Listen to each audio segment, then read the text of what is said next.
What's up, everybody?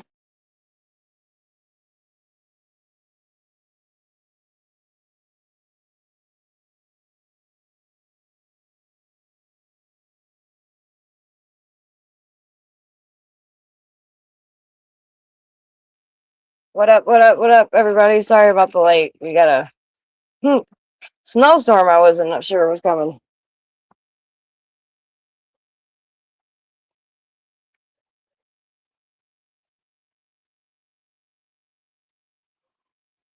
What up, what up, what up, everybody? My bad, y'all. I'm getting everything situated.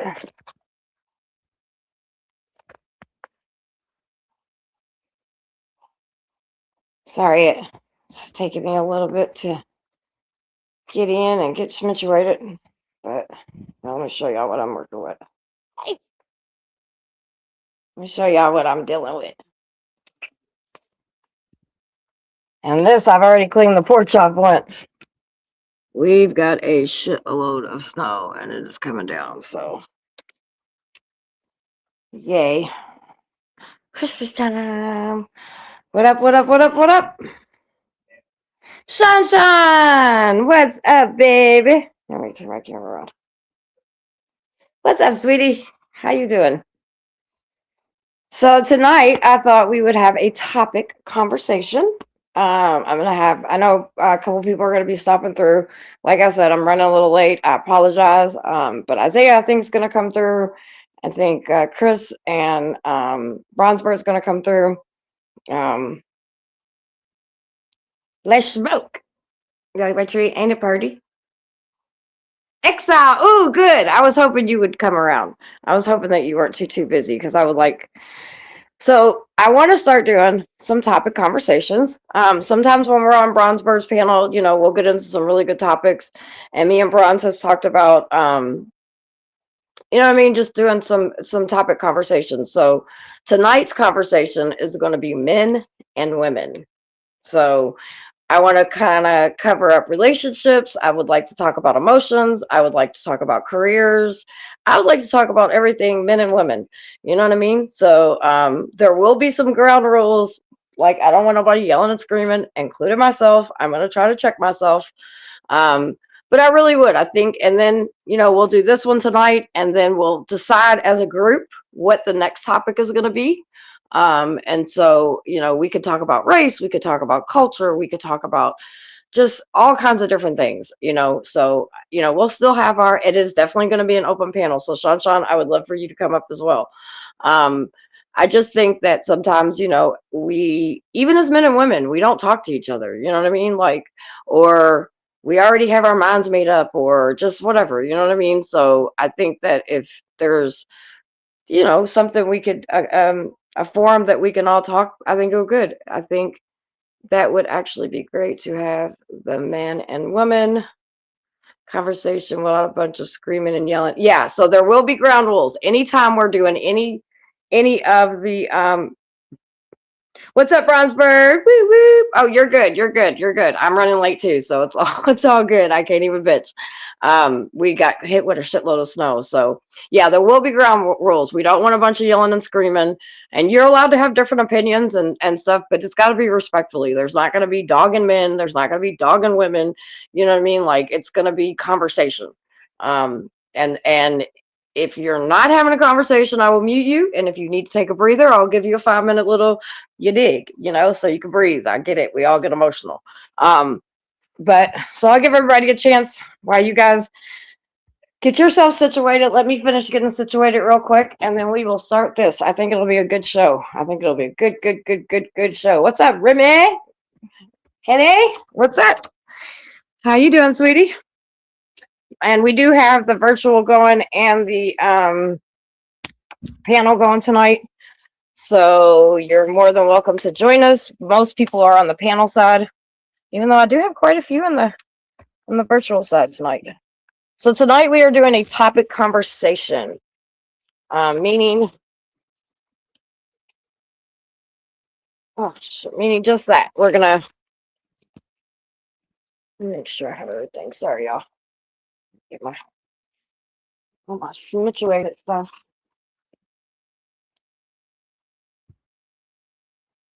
I'm gonna drop the link. Give me 2 seconds. And so tonight we're doing a topic conversation. I want people that are gonna come up and talk about the topic. We're not just gonna have random shit. Um, you know what I mean? We could do a panel later on Talk Your Ish if you guys want, depending on how long we go here. And if people want to do all the silly shit, we can do that. But I really, really, really, really, really, really want to try to keep this a good conversation.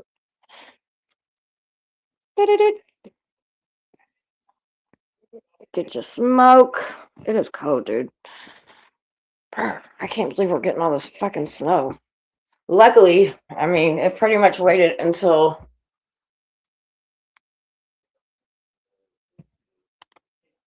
Oh, I was like, I guess you would be in here.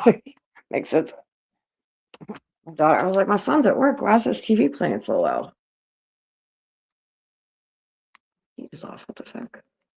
Probably why it's fucking cold. All right, we're gonna drop the link. Let you guys come on up if you want.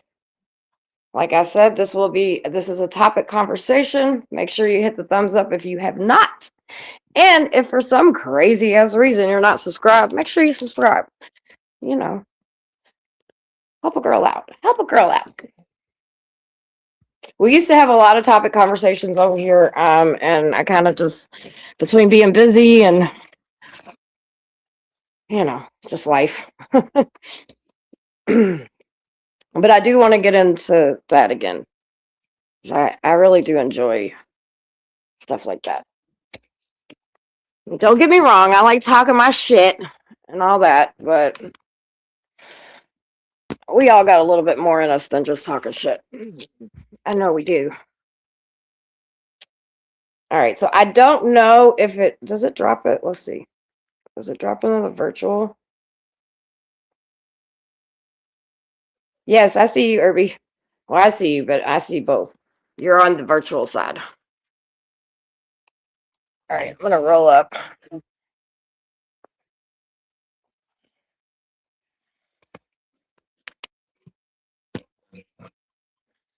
Ah! One of my kids broke my damn stand that holds my phone and everything, and it has my little ring light on it. So at some point, I'm gonna have to go grab one of them. Dude, it's snowing so bad, and I have a photo shoot Saturday. This is really sucks. I really wish it would stop.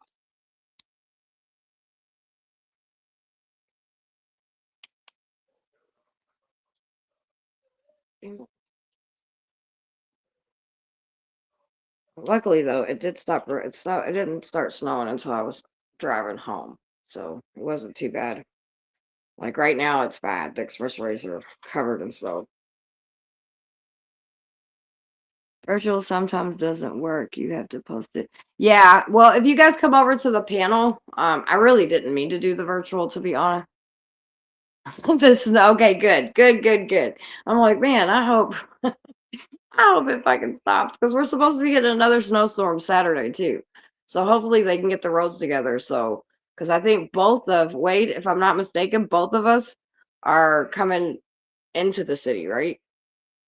She's not there either. I don't think. I'm not either. I live like a half an hour outside of the city.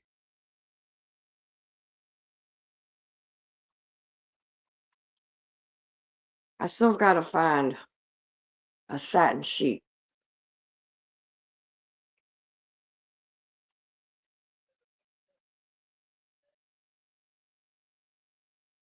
Mhm. So I was talking to my husband and so I was telling him about our conversation that we're gonna do tonight. So is it open panel? No, you guys are more than welcome to come up. It's open panel, but we're just gonna keep a topic conversation. So like everybody that comes up, I mean, yeah, of course we can check in. Hey, fuckers, how you doing? Blah blah blah.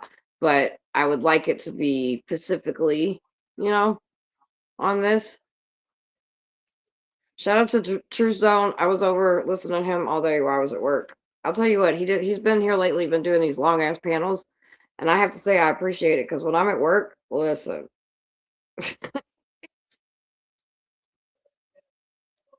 Just want to give him a shout out. He's been putting that work in. Yeah, we are not on Talk Your Ish, you guys. We're on Hot Mess. I've got it, Katrina. I've already laid out the rules. Not a lot of trolling going on in the chat. You know what I mean? I really want to, I think that we can have conversations.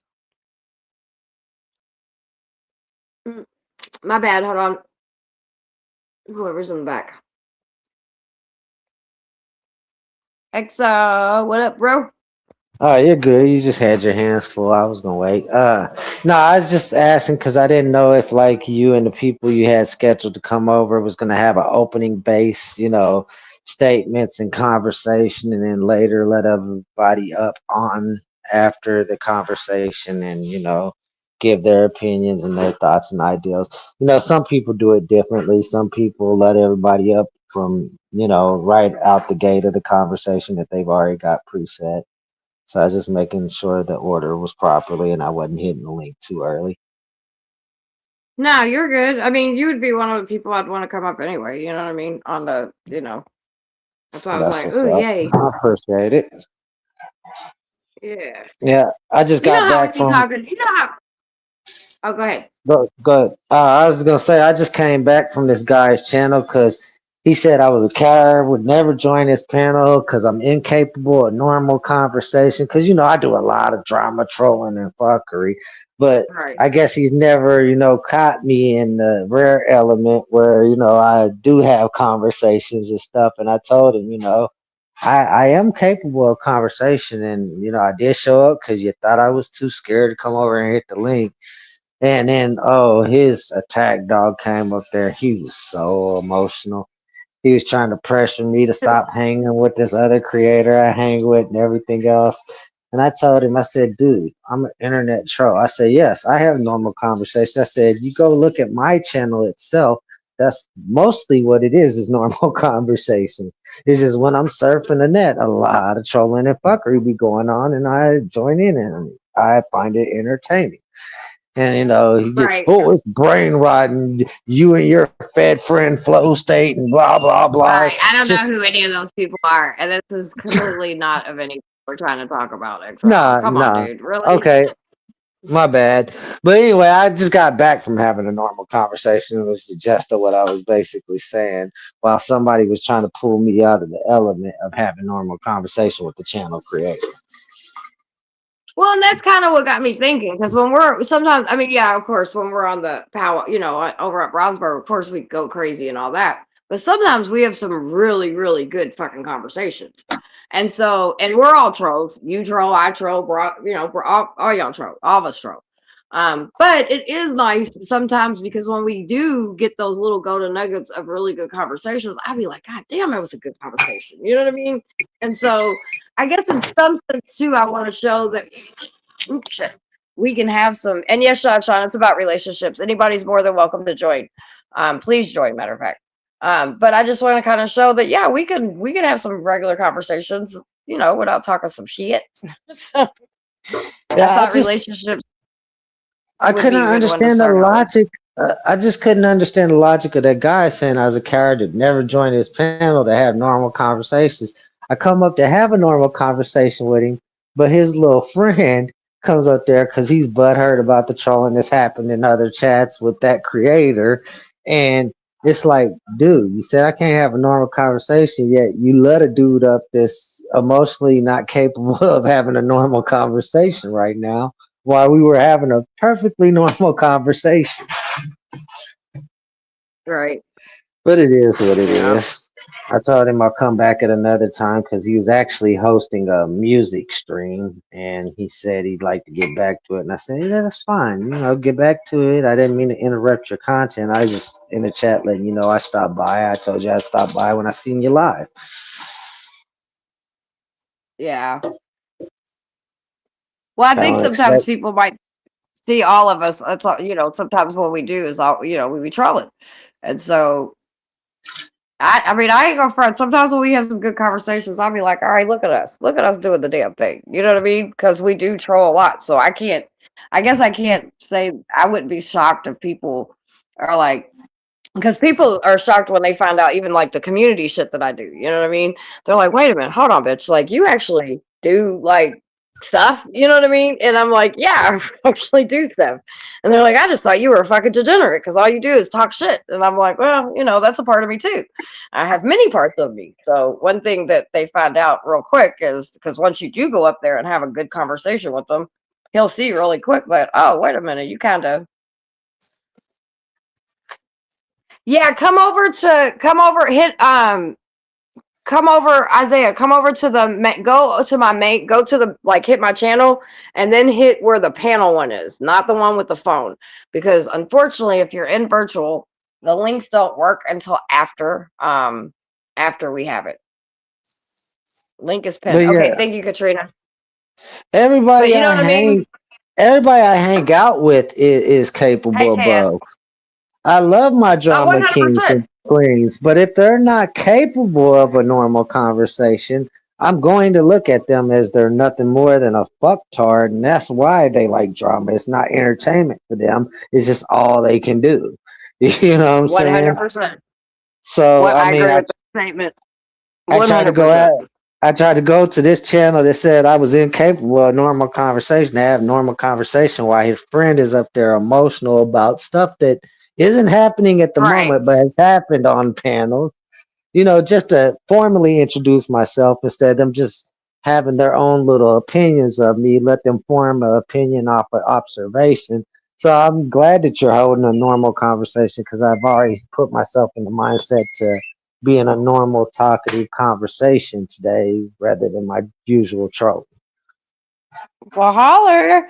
And Sunshine, get your butt up here. I don't got any inputs. There he is. What's up, Isaiah? What's up, What's KS? going on? Thanks, guys, Mhm. for waiting on me. Cause like I'm so sorry, but look, let me show you all. Look what happened.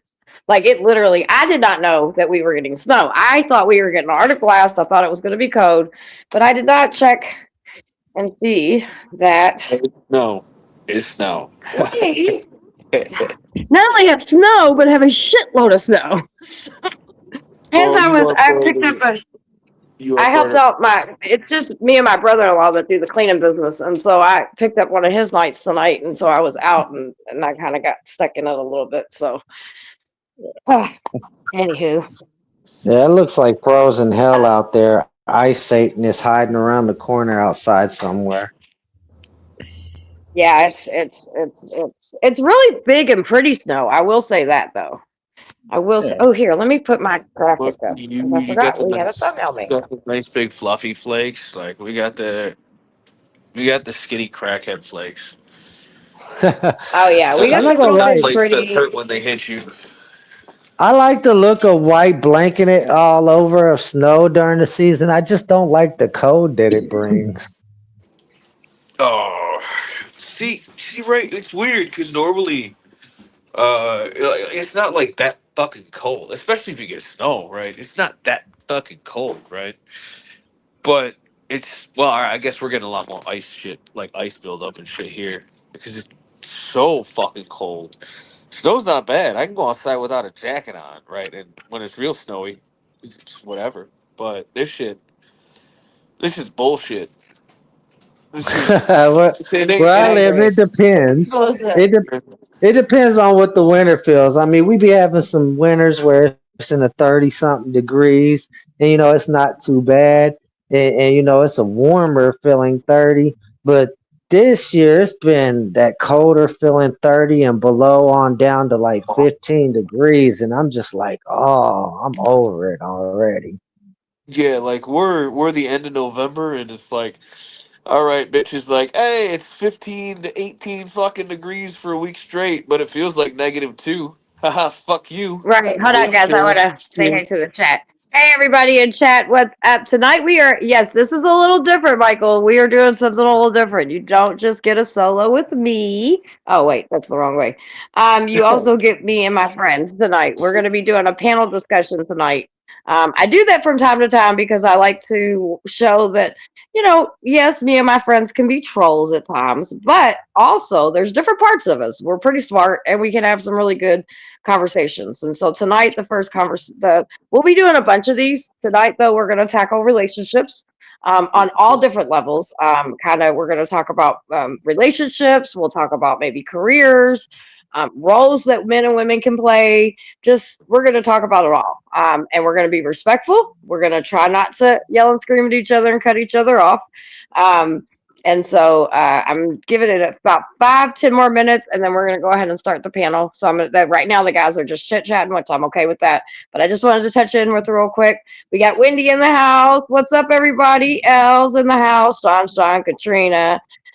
Oh, everybody's here. Hello, hello, hello. Come on in, grab your popcorn, get your drinks, get comfy, roll up, do whatever it is you got to do. Yeah, you got some snow too, I see. And then we will be starting in just a few minutes. But right now we're just kind of bullshitting. So go ahead, guys. Sorry, I didn't mean to cut off. We won't all be Oh, no assholes and talk problem. It's your about, channel. kitchen duties, right? All right. It's not what this is about. Sorry. But nah, Isaiah, like you were saying, yeah, this winter is something else. There's a lot of ice sticking underneath the ground, and it's snowing again before the ice underneath the ground gets to soften up, and it's just like then the added. It's a windy winter. I don't know where you're at, but like the It's a wind is lot of blowing like wind. crazy with this stuff. I'm straight Well, off that's Lake what Erie, and it sucks. the Antarctic blast that we're all getting this weekend is coming with a lot of wind. So that's what I thought it was. And so last night when we were out doing outreach and stuff like that, we were giving everybody blankets and all that kind of stuff because but I didn't tell them it was going to snow because I just thought it was going to be the Arctic, like the -10 temperatures. You know what I mean? But I thought the nah. snow wasn't supposed to come in until like Monday, Tuesday. It's under reach. Oh, What did you say, KS? we didn't even have snow on the Yes, I knew forecast. the snow wasn't supposed to come in until like Monday into Tuesday. Yeah, and then we're also we got this set coming in. KS is where I'm at. We're getting this set that's coming in, and then we're also getting another front with more snow on Saturday. Yeah, God, you guys are getting us hammered. too. This was not supposed to, we weren't supposed to get snow the last 2 days. It's actually projected some fucking rain. I was hoping I was actually, because I got some fall cleanup shit, leaves and shit to do. I was actually hoping it was going to be in the 30s, 40s because it was projected to warm up a bit. And I'm like, all right, cool, rain's coming in. It's going to melt all this bullshit. I go finish these fucking jobs I never got able to do right at the end of the season. And then it just, fuck you, freeze over, and here's some more snow on top of it. Yeah, well, I have a photo shoot. Thank goodness it's inside. But I have a photo shoot Saturday, so I'm like, ugh, I still got to get stuff for my photo shoot. I got to go get my eyelashes done. I'm like, come on, man, all this fucking snow. Oh shit! Cutting diamonds in that bikini in the snow shoot. Oh shit! No, we're doing some inside shoots today, Saturday. So we're gonna be reacting a couple things, and then we're doing just a couple different things. You guys will see some of them. I say this, sis, but I still feel like I don't say it too often. Thank you for helping the people that are in need, the people that a lot of people forget about. Like that shit is great. That shit is worth praise and a lot more praise than I often give, and a lot of people often don't give you. No, I appreciate And it's it. I only really getting do. tougher. It's also getting tougher for these people that it's already tough with. Like, how are they making I'm probably gonna go homelessness out if the illegal? roads aren't too bad. I've got 2, 4, 6, 8, 12. I got 16 cans of vegetable soup. So I was thinking about making that and going giving it out tomorrow night, but we'll see what the roads look like. What's up, 420? So yeah, just trying to keep everybody because we got a lot of people in. That was one thing last night that I was very happy about, is we did get a lot of people indoors and stuff. But yeah, there's still people that are out there. So I'll probably be going, and me and Sarah will probably meet up and go give soup out. When you normally do like a give out run, are you just literally driving down the fucking street, or and you just stop? So now that you're on this channel and you know this channel, every Wednesday at 5 o'clock, or you can even go back and watch them. But every single Wednesday, and then sometimes other days, it just depends. Like tomorrow night, I'll probably be out. because of all the snow. But I'll go out and I take you guys with me. Oh, And we go into camps and we go everywhere. Now every now and then you'll see the back of people or you'll see the feet of people, but you won't see like their faces and stuff like that because I don't believe in re-exploitation. But you hear everything. I mean, people have yeah, seen me Narcan people and save somebody from dying. People have seen me give wound care to people that they're had just got shot or just got I mean all kinds of crazy shit. yeah, But it's really good because it really shows you like it's one thing to be like, oh, she goes out and gives people some sandwiches and some socks, but it's so much more than that. So yeah. much more than that. Oh yeah. I didn't know that. That's fucking awesome. I seen her try to help this lady find placement so she could get out the streets before, and I thought it was awesome. Yeah. Yeah, I'm putting in the last couple. It's like if I find a woman, women like, or even a father, whatever. If I find somebody with kids, I will do everything in my power. And usually, the people that support me, they'll help donate and stuff like that. But I'll get them in hotels. I put people on the bus. I think in the last couple of weeks, we put 3 or 4 different people on Greyhounds and sent them back home with their families. So yeah, it's a lot. Honestly, I can't wait to get back on my feet so I can actually start donating towards your causes. Because I mean, it sucks. I be watching it and I'm like, damn, why did I have to be misplaced out of my job months back? And then I had a job for a couple weeks because they gave it to me waiting on my criminal background to come back. Then my criminal background came back and they let me go. I'm like, motherfucker, I'm not Look. gonna blow shit up around here, goddamn it. I'm trying to Yesterday, make money and that's for my because family. The small yeah, thing you can and do it's is all good. It's all good, like Excel, and because share. like I know It's even huge. people just supporting and people just showing up to the live and giving a thumbs up and encouraging. You know what I mean? It means a lot. Yesterday we were out. Sorry, I just got to tell you all. If you all did not see yesterday's live, I'm on outreach. So I'm really known for taking care of the animals on the street. Like I always have their food. I always have like toys and leashes and harnesses and we'll help them get to the vaccines and all that kind of shit, right? But I had a big dog, this fluffy, really nice dog bed, and I gave it to one of my little pit bulls that I've been helping him for a long time, him and his dad. And she thought it was a toy, and she just kept jumping on it. She kept bouncing on it. She was so fucking happy. It literally like made my whole everything. Like, you know what I mean? Because I was just like, out of all this shit going on, like, you know what I mean? This dog knows. This dog knows they're on the streets. This dog does not have it easy, just like a human doesn't have it easy. But to see that little bit of joy in that baby girl's eyes, just bouncing all over that little bed and everything, and just she hasn't torn it up yet. I seen her dad today, and I asked, and he's like, "Nope, it's still good." So, but it was just, I don't know, dude. It was really cool. Oh yeah. Oh yeah. All right, let's Well, see who we have up here. We have J1's in the back. Sean, what's up, Sean? hopefully, sis, I'll be able to help here soon. Because like this job that I just got, they're often known for hiring convicts, felons, and even some people out of the work release program in prison.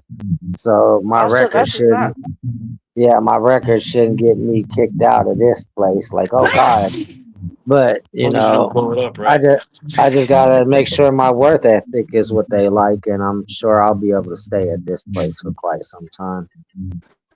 And you'll do good, you know what I mean? Because once you get back in the swing, and this is something that we could talk about when it comes to the men's stuff, right? Because if for anybody that doesn't know, tonight we are talking about men and women issues.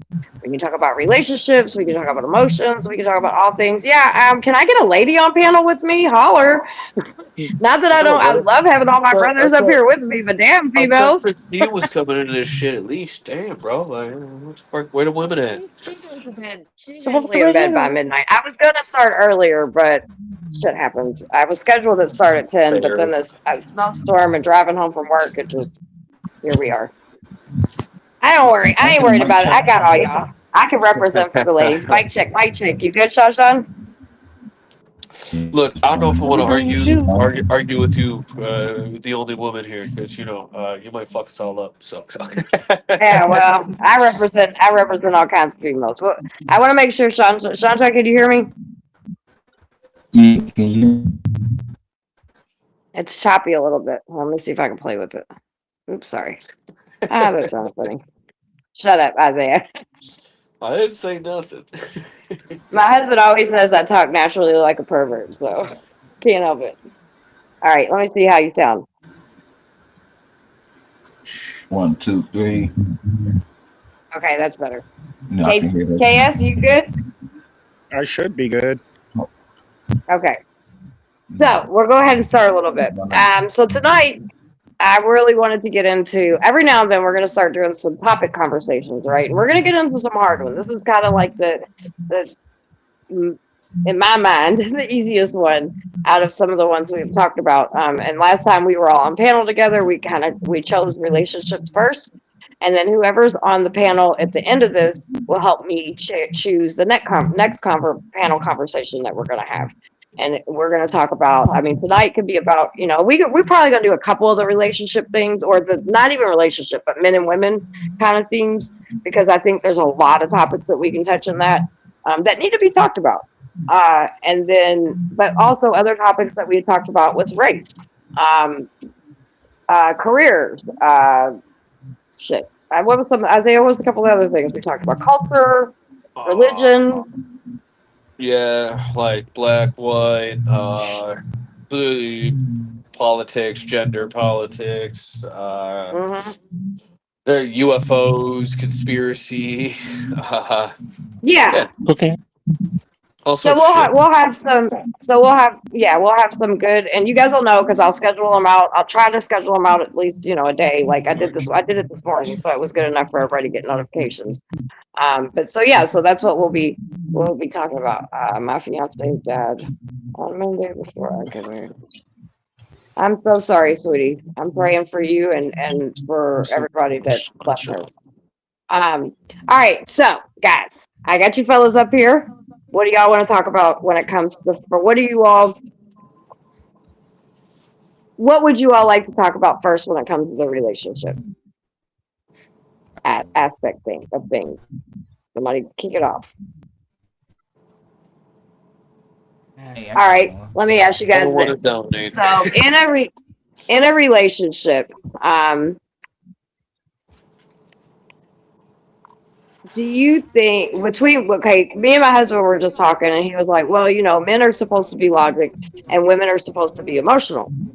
And I was like, well, yeah, but men, I'll just start it off. I don't think all men think logically, and I don't think all women think just emotionally. Now, I do think emotions is a big part of us, because it's kind of how we were made, which is good, because that means like it helps you be a better caretaker. It just helps you do a couple different things, right? So I don't see that as a weakness, or I don't see that as whatever. But I also, and this is not a dig at men, but I don't think all men think logically all the time. So what's your all's opinions? I think I'm a big pussy, and I am one to be in my emotions at points, but I'm a highly fucking logical person, right? Okay. And I mean, reasonably though, like, I couldn't be with a woman who doesn't have enough logic behind her, right? Like, maybe, I don't know, fucking don't do this. If you expect this outcome, don't do this. But yet you do, it goes both ways. But women specifically, right? Like, just say like a woman is saying something to, right? Like you said, you'll pipe off to a really big man, right? You might be able to back your shit up, right? But the chick that's smaller than you that I'm with at the moment, right, pipes off to some dude that's 6'5" that, I mean, I don't even want to fucking try and fuck with this guy, right? Gets me into that situation. Isaiah, I'm only 5 foot tall. I don't know how big you think I am, but I'm little. Well, all right. I just assumed you're like 5'5" and just, I mean, not big, but just just ripped. No, I'm petite. I'm very tiny, actually. So that's the funny part of all this is I'm actually itty bitty.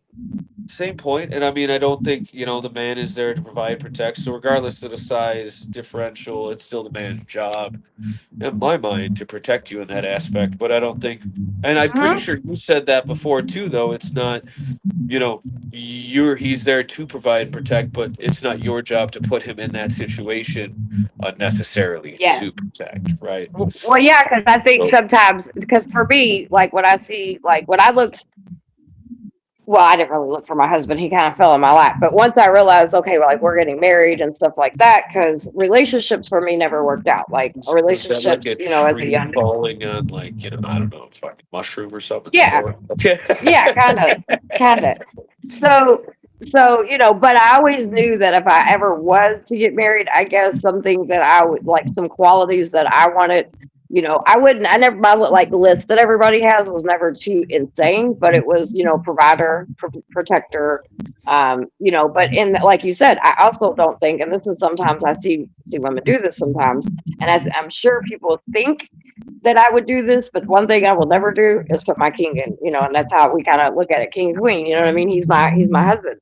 He's my everything. And just like in was it chess or checkers or whatever, the queen is supposed to protect the king. And that's why she's there. And it's not my job to put him in stupid situations. Now, I also don't want to be married to a pussy because even though I may not put you in some stupid situations, but if there are situations wherever arise, I want to know that my husband is going to, or the men around me, not even just my husband. I don't just expect yeah. that out of my husband. You know what I mean? Because I have people that I call brothers that are my friend, and again, I'm not going to put any of them also in a situation that is bad. But if a situation outside of the internet was to ever arise, yeah, I expect Wait, my brothers to stand up there. male friend or not, I don't care. You're in a fucking nightclub and you see some fucking dude, getting irate with a chick.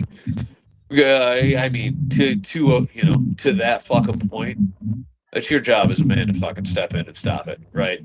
I mean, there's reasonable limits, but like, other than her legit like trying to stab the motherfucker, like really, it's the chick acting out, right? Like crazy, like dude going at a chick. It's a man's job to stop it. I don't give a fuck if you know him or not, and it sucks. Yeah, I mean, but I think that, it's a man role. and even if it's That's part of protect. okay, Isaiah, we get it. Uh, even if I don't necessarily think that, because I think some women would be like, okay, well, I expect you to go fight, right? In some situations, the best scenario might be to get the female out of the situation. You know what I mean? It ain't about you, like, it ain't always about, because I don't need somebody also that's just going to be quick handed and start shit all the time, right? Like, I also want somebody that thinks logic, because that's what, de-escalation. yeah, and logically you would know how to de-escalate a situation instead of escalating a situation, right? And sometimes some men and some women, even in relationships and in anything else, can do that. So I think that that's where the logic aspect on both. I don't think it's just men think logic. That's kind of what me and my husband were talking about. He's like, well, men think logic and women think emotional. I was like, yeah, but I don't think that. I think both could be both. I think men can be emotional sometimes, and I think women can also be logic, because like you said, you want a woman that's going to be like, hey sweetie, I don't think this is too smart, maybe I ain't telling you what to do, but I think you might look like an idiot, or you might end up in jail, or you might lose a lot of money, or whatever the situation may be. I think it's good to bounce that a lot of things off of having that feminine and male energy. What does anybody else think about what we're talking about? Exactly. Panel, what you got? I mean, both male and females, they both think logically and they both go off of emotions.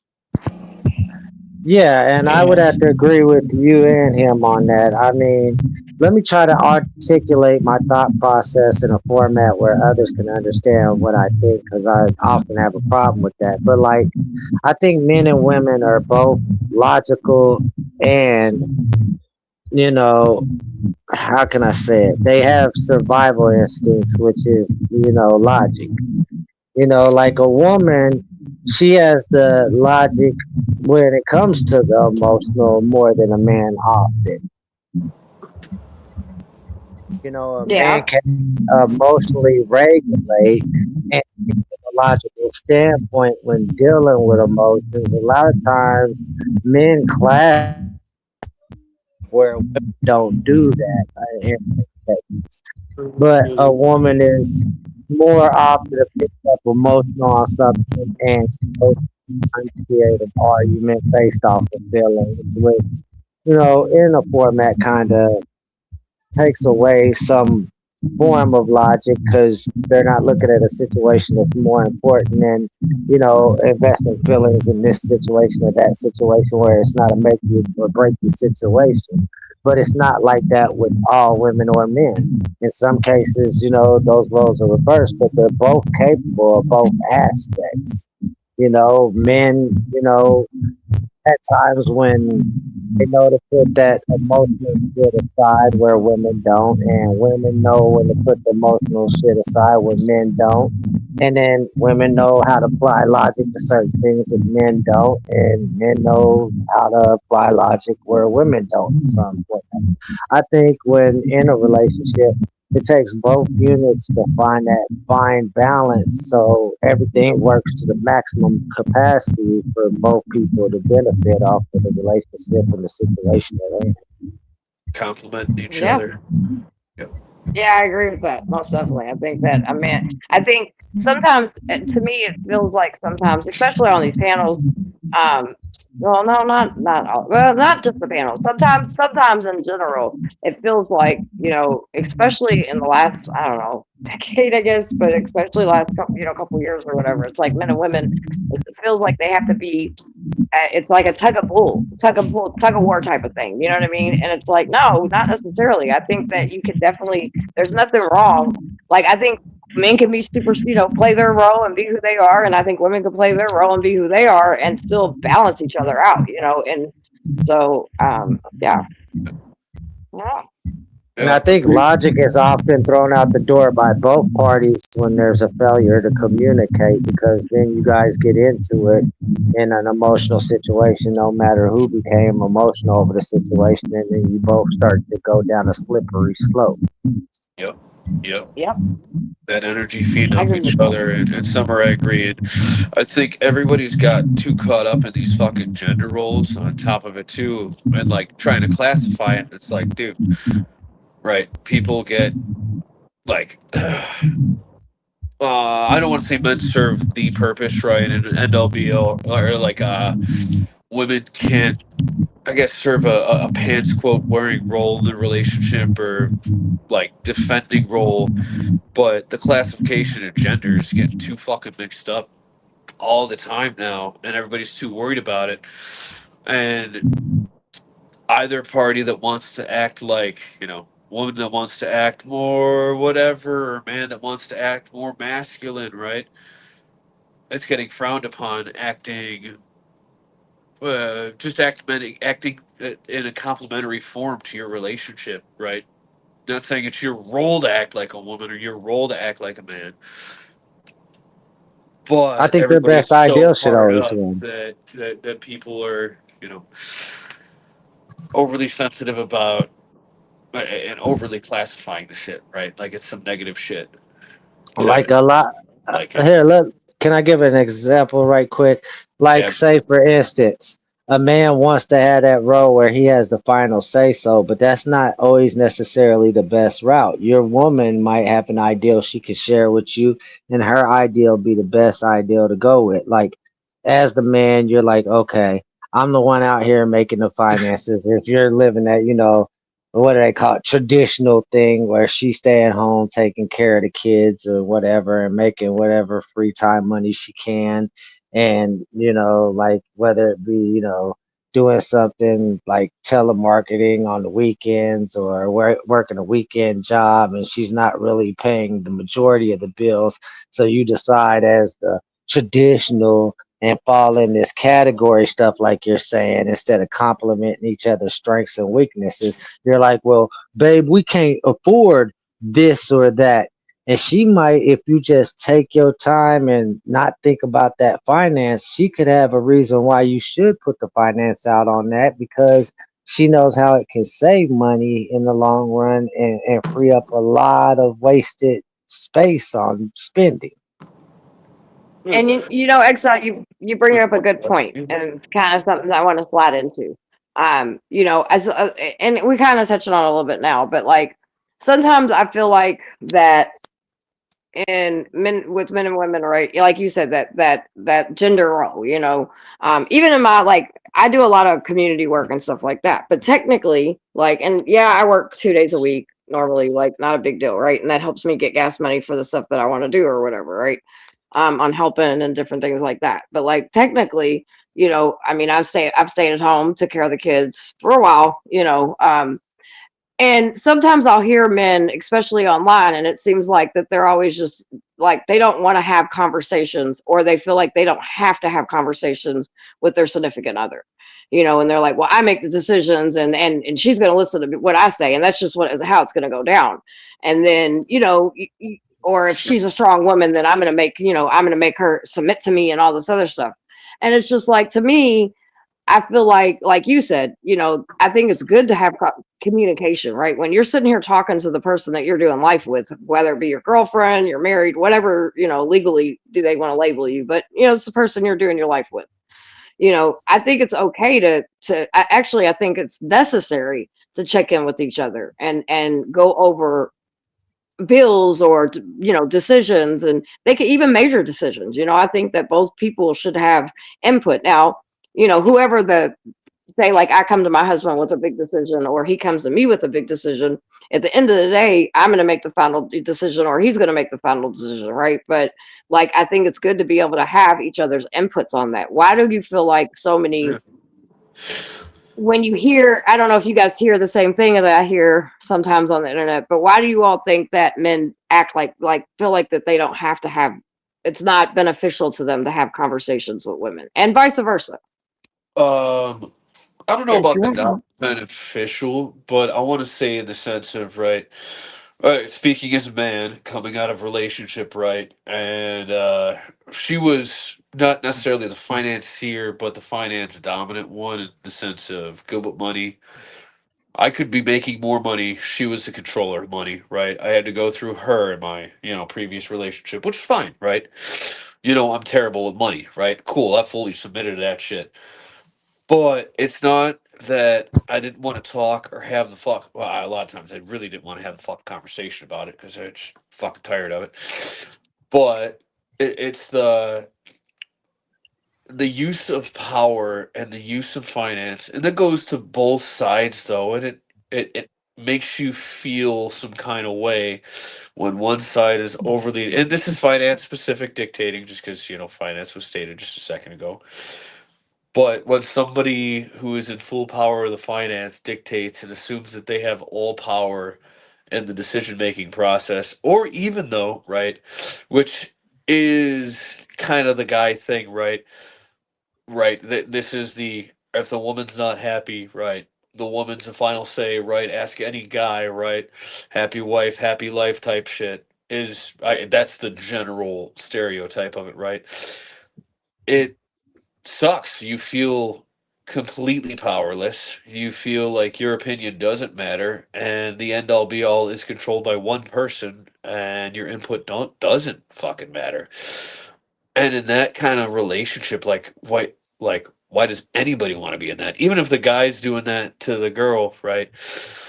Mhm. And right, like, but again, though, the common stereotype: happy wife, happy life. Wife is the end all decision making, regardless if wife's bringing in the money or not. Right?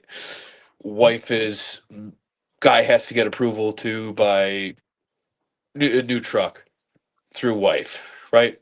Wife isn't the financier. Wife don't make the money. Wife ain't even co-signing. Right? But man Yeah, has to but go. Woman. in I'm the just using that in as an example.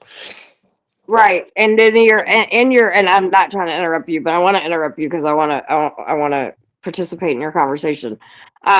So let me just ask you this question. So like, for like in our household, like, if somebody, like, if we were gonna go buy a new car or something like that, we'd probably have a little bit of a conversation. Not, but still go buy the car. But Yeah. just have a logic conversation like, hey, can we fit this in our budget? Insurance, will it change? Will this change? Da da da da. But like anything outside of a big buy or something like that, you know what I mean? Like, yeah, we'll say something about it, but like it ain't that big of a issue, Yeah. right? Like, we have our money together, and then we have our money that he can do his money with, and I can do my money with, just to cover basic shit, just your everyday little shit, nothing Yeah. big.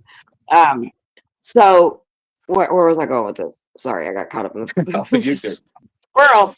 Um, So when Uh-oh. Summers, you cut out. Heads up. Yeah. my bad, keep myself out. I like finance is a big thing in relationships and can be the end to a lot of relationships that end and marriages that end have to do with financial stuff. So let me ask you this: did when you guys got together, and even though for whatever reason, I'm assuming maybe she made more money or whatever, but is that when you all had the conversation, like, okay, you're going to cover budgeting and different things, like, did y'all have that conversation, or No. it was just, oh, you just make more money, so you just or you're the overseer? Oh no. She was 100% way better with money than I am. Right? I'm a fucking idiot. Okay. I'm terrible at fucking money. She's better at budgeting and shit like that. But it's to the point. Well, or rather, not most relation. Well, I would assume that actually probably.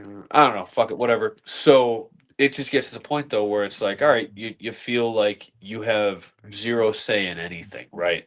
Like, let's order dinner, or well, where do you want to get dinner from? And then you, as the powerless one, give a suggestion that gets shot down, and then it's the all right. Well, I'm paying now, even though she's not paying. It's a joint bank account, right? Right. Joint. Have you But ever in any of your relationships, have you ever sat down and like I haven't gotten that. made certain roles to where and certain boundaries, maybe, like, I even though haven't. you're bad with money, and I get that, right? Because I mean, I'm learning to be better with money, right? Because I've always dealt with cash, so I was kind of really bad at money when we first got together. Now I've gotten a lot better at budgeting and different things like that.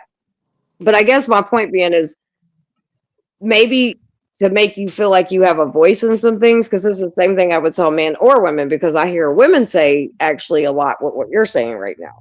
They're in the situation to where, they don't feel like they have a voice when it comes to money and da da da da. And what I always suggest to them is, set those boundaries in the beginning of your relationship. That way you can always be heard. Because just because somebody makes more money, I think when you're in a unit situation, you probably, should both have a voice in that, and feel like you have a voice in that, if that makes I, sense. I agree with you, right? But you know, when you're starting with a relationship, right, and you're early in, I mean, even whatever, right? So we were 13 years together. Uh, Even a few years in, right? Like, who's having that conversation, right? Realistically, who's sitting down and having that conversation like that, right? Like I did. the Because automatic. we're not kids, but you're not kids anymore, though. It's cool when you're like True. 19, 20, even your early Yeah. 30s, but like when you start becoming an adult, you want to like have things that you can grow, and you want to make sure the person that's with you has got the same mindset. I think that's where a lot of people make the Yep. mistake, as they don't have these conversations in the beginning. And me and Bronze has talked about this before. And in future relationships, if I ever have one, absolutely, shit like that'll be a conversation. Again, my 13-year was, Okay. or actually, shit, yeah, I was 2020. She was fucking 18, right? Like, we're together for 13 fucking years, or Right. maybe it's 21. Either way. Uh, So, J1 says it he has was a question. a little different. Ask it. Oh, okay. All right. So, you hear me? Yes. All right. I have a Yeah. coworker who said he has two accounts, right? Two bank accounts, right? He has a joint account with his wife, and then he has No, another account that she doesn't know about talk because about he me. wants to treat himself. Is that okay? Oh, I don't think that you should keep things from people. I'm not one that does that. You know what I mean? I I agree. think that I think communication is everything. And then again, just like I was telling him, like, I think that, if you want to go out and, I mean, if they're married or whatever, they're together, then yeah, big purchases. Yeah, you can have discussions over that. But I think everyday little shit, just where he wants to treat himself and stuff. I mean, if you can't go spend $50 on yourself, then I don't know. Yeah, if he's to have a separate bank account, I think that separate bank account should be a separate bank account for both of them. You know, just Yeah, like the joint account. Joint account is where we're pulling money for bills, everyday right. needs, the necessities and Yeah. stuff to survive. And that separate account should be for you guys to have your pleasures and enjoyments. And, you know, that should be definitely a discussion. You know, should we pull money out for you to get this that you want? Should I pull out money of this? You know, is this okay if I pull this out to get this for myself? So both of you are both equally treated fairly and both get to enjoy the finer things in life out of that secondary account. I don't know if I have a different, like, old or newer, whatever viewpoint on it, but I truly, if you're, but especially married, right? I mean, it might be long time dating, and then maybe yes, no, whatever, but at least when you're married, when everything, your life is intertwined, right? I don't believe in separate bank account, separate finance at all, right? I don't, I me think personally, everything should be intertwined completely I because your don't. lives are fully intertwined at that point. Well, you're still, but see, this is the mistake that people do in relationships. They intertwine so much that they forget who they are, right? And so there's nothing wrong with still being, like me and my husband. He has his money, and he'll buy his own shit that he does things with. You know what I mean? And then there's times that, like, I'm not gonna ask him to go get my nails done. I'm gonna go get my nails done. So and then and we're married. We've been married going, see, my anniversary is coming up next month. So we've been married 18, 19 years. So been together 18, or been married 18, been together 19.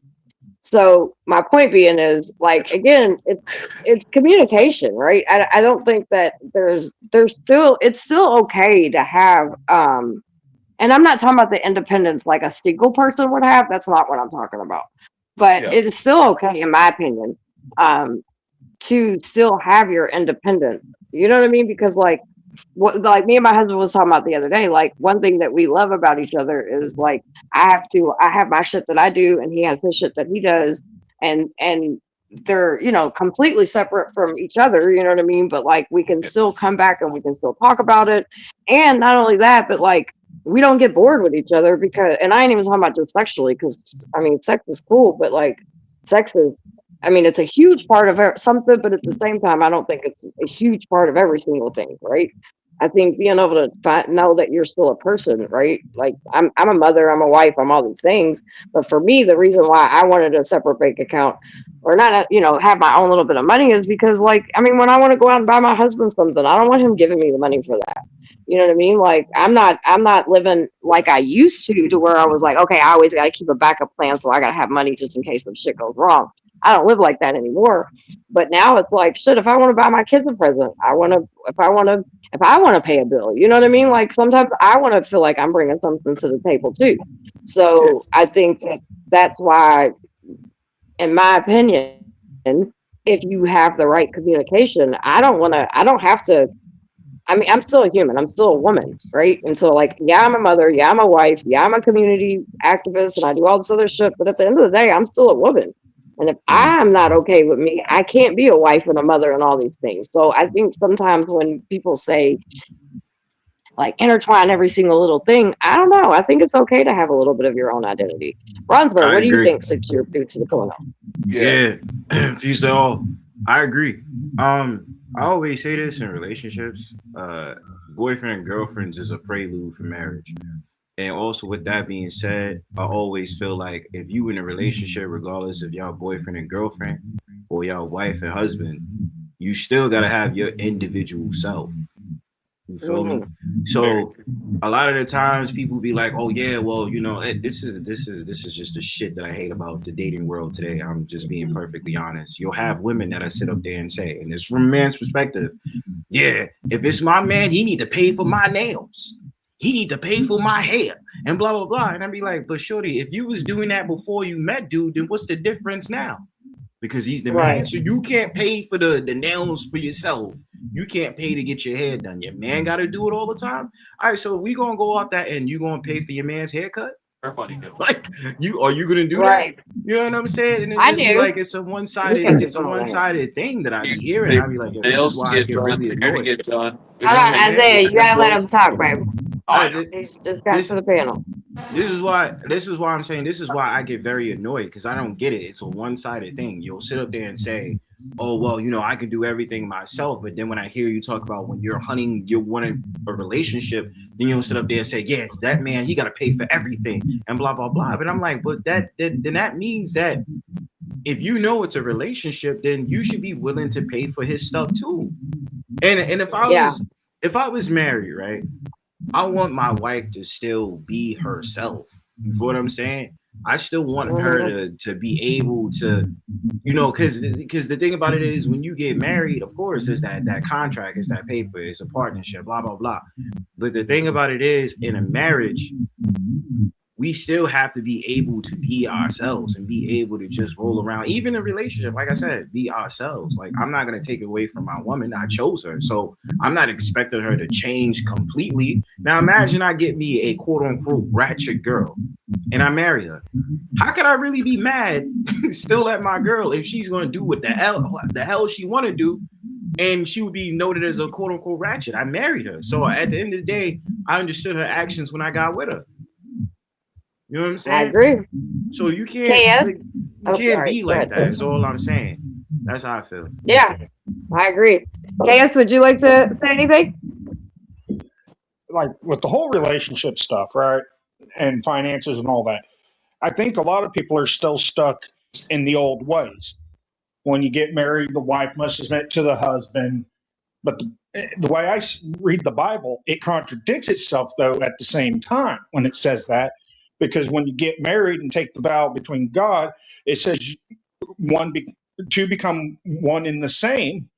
So, in my opinion, that means you should sit there and have conversations. You're both equal in that relationship.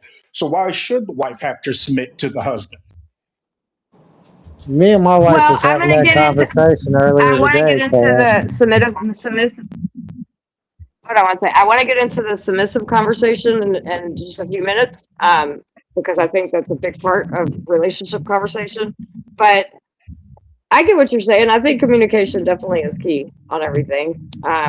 Wade, would you like to say anything? Yeah, I agree. Communication is very important. I think both the man and the woman both should submit to each other. It's not just a one-sided thing where it's like, oh, well, the woman needs to submit to the man and, you know, the man doesn't have to submit to the woman, which, I mean, doesn't make any sense. But, like, I'm just all for it. It needs to be 50-50. Yeah, I agree. I agree. J1, go ahead. I see you have mute, and then I'm going to go to Excel. Go ahead. What's wrong with a husband having a secret bank account? Just in case, you know, things don't go right, you know. Because nothing should be secret. I think if you have to keep anything secret, you shouldn't be with the person. If you're planning an exit already, you don't need to be with that person. Yeah, because you already got doubts in that relationship right there. Yeah, 100%. So just in case, right? Prepare. Well, now J1, you need to listen because last time I checked, you don't do relationships. So maybe learn some things, and that's not it. That's not the way you do it. When I have somebody like if I'm dealing with a DV situation, right? And they need to escape from a very toxic marriage, then yes, if they can hide money or something like that, 100%. But outside of that, I do not think that anybody should be hiding anything from the person that they're with. I think that if you have to hide money from the person that you're with, again, you're not with the right person. Yeah, because when I was saying separate bank accounts, I meant you got your main bank account that takes care of the household and everything. That separate one is separate from your main, but that means you and her know about it. You and her can access it, but I feel like it shouldn't be accessed without communication. That, hey, babe, I'm gonna take this for this. Okay, go ahead. Now I know You know, I got to throw a little more in there to make sure, you know, it's still there. If you got a chance, you could throw a little more in there too to make sure it's still there and it's still building. So this is something that we can have our pleasures with. And if something goes wrong with this main account, we got a backup to cover us on anything that we didn't foresee coming, like say a vehicle issue or something that wasn't working out, or an appliance going out, or say the sewage pipe busted. You gotta pay 10 grand for somebody to come in with a backhoe, dig it up, and repair that. You know, it should be something you both are aware of. Because if you're in a situation like that, you gotta have something separate for an escape. That already means there's obviously something unsure of in that relationship that y'all shouldn't be sharing responsibilities and living together at that point in time anyway. You should only be together like that once you know and feel that you guys are secure with each other. Other than that, you can be Yeah. doing a dating thing. You got your place, she's got her place, and y'all are working towards coming together. But once you're together, you should already have this figured out. I mean, me and my wife got together before we had it figured out. I back in the day, and this is why I think the whole pants argument should be thrown out the window completely, because this whole pants thing that we was brought and taught and raised up is usually based off finance, and it's whoever brings in the most finances wears the pants in the house. They are the final say so. As a matter of fact, in most cases, they are the say so on everything that moves. Well, this is kind of like a captain of a ship. A captain of a ship is at the helm steering the ship. But this is not the place of the captain to ignore the person that's looking off of the side of the ship to make sure that everything's okay. Because if your partner comes in, your co-captain or whatever comes in, you're like, there's an iceberg ahead, and you're got that attitude like, oh, I'm the captain of the ship. I know what I'm doing. You can steer straight towards that iceberg, and everybody goes down with the ship, not just the captain. Yep. And J1 and then theirs, so that he was talking about how they have their joint bank account, then they have their joint bank account, but their play bank account, right? So me and my husband, we have our bank account that takes care of all the bills and all that good shit. And then he has some money and I have some money. You know what I mean? Like, so it just depends at what it works for each person, right? But I'll say this. However you do it, it's got to be communication. If you're hiding stuff, because if I found out my husband was hiding a whole bank account because he felt like he couldn't spend money around me, I'm or I gonna would feel raise like, one, you all don't kinds of trust me. questions.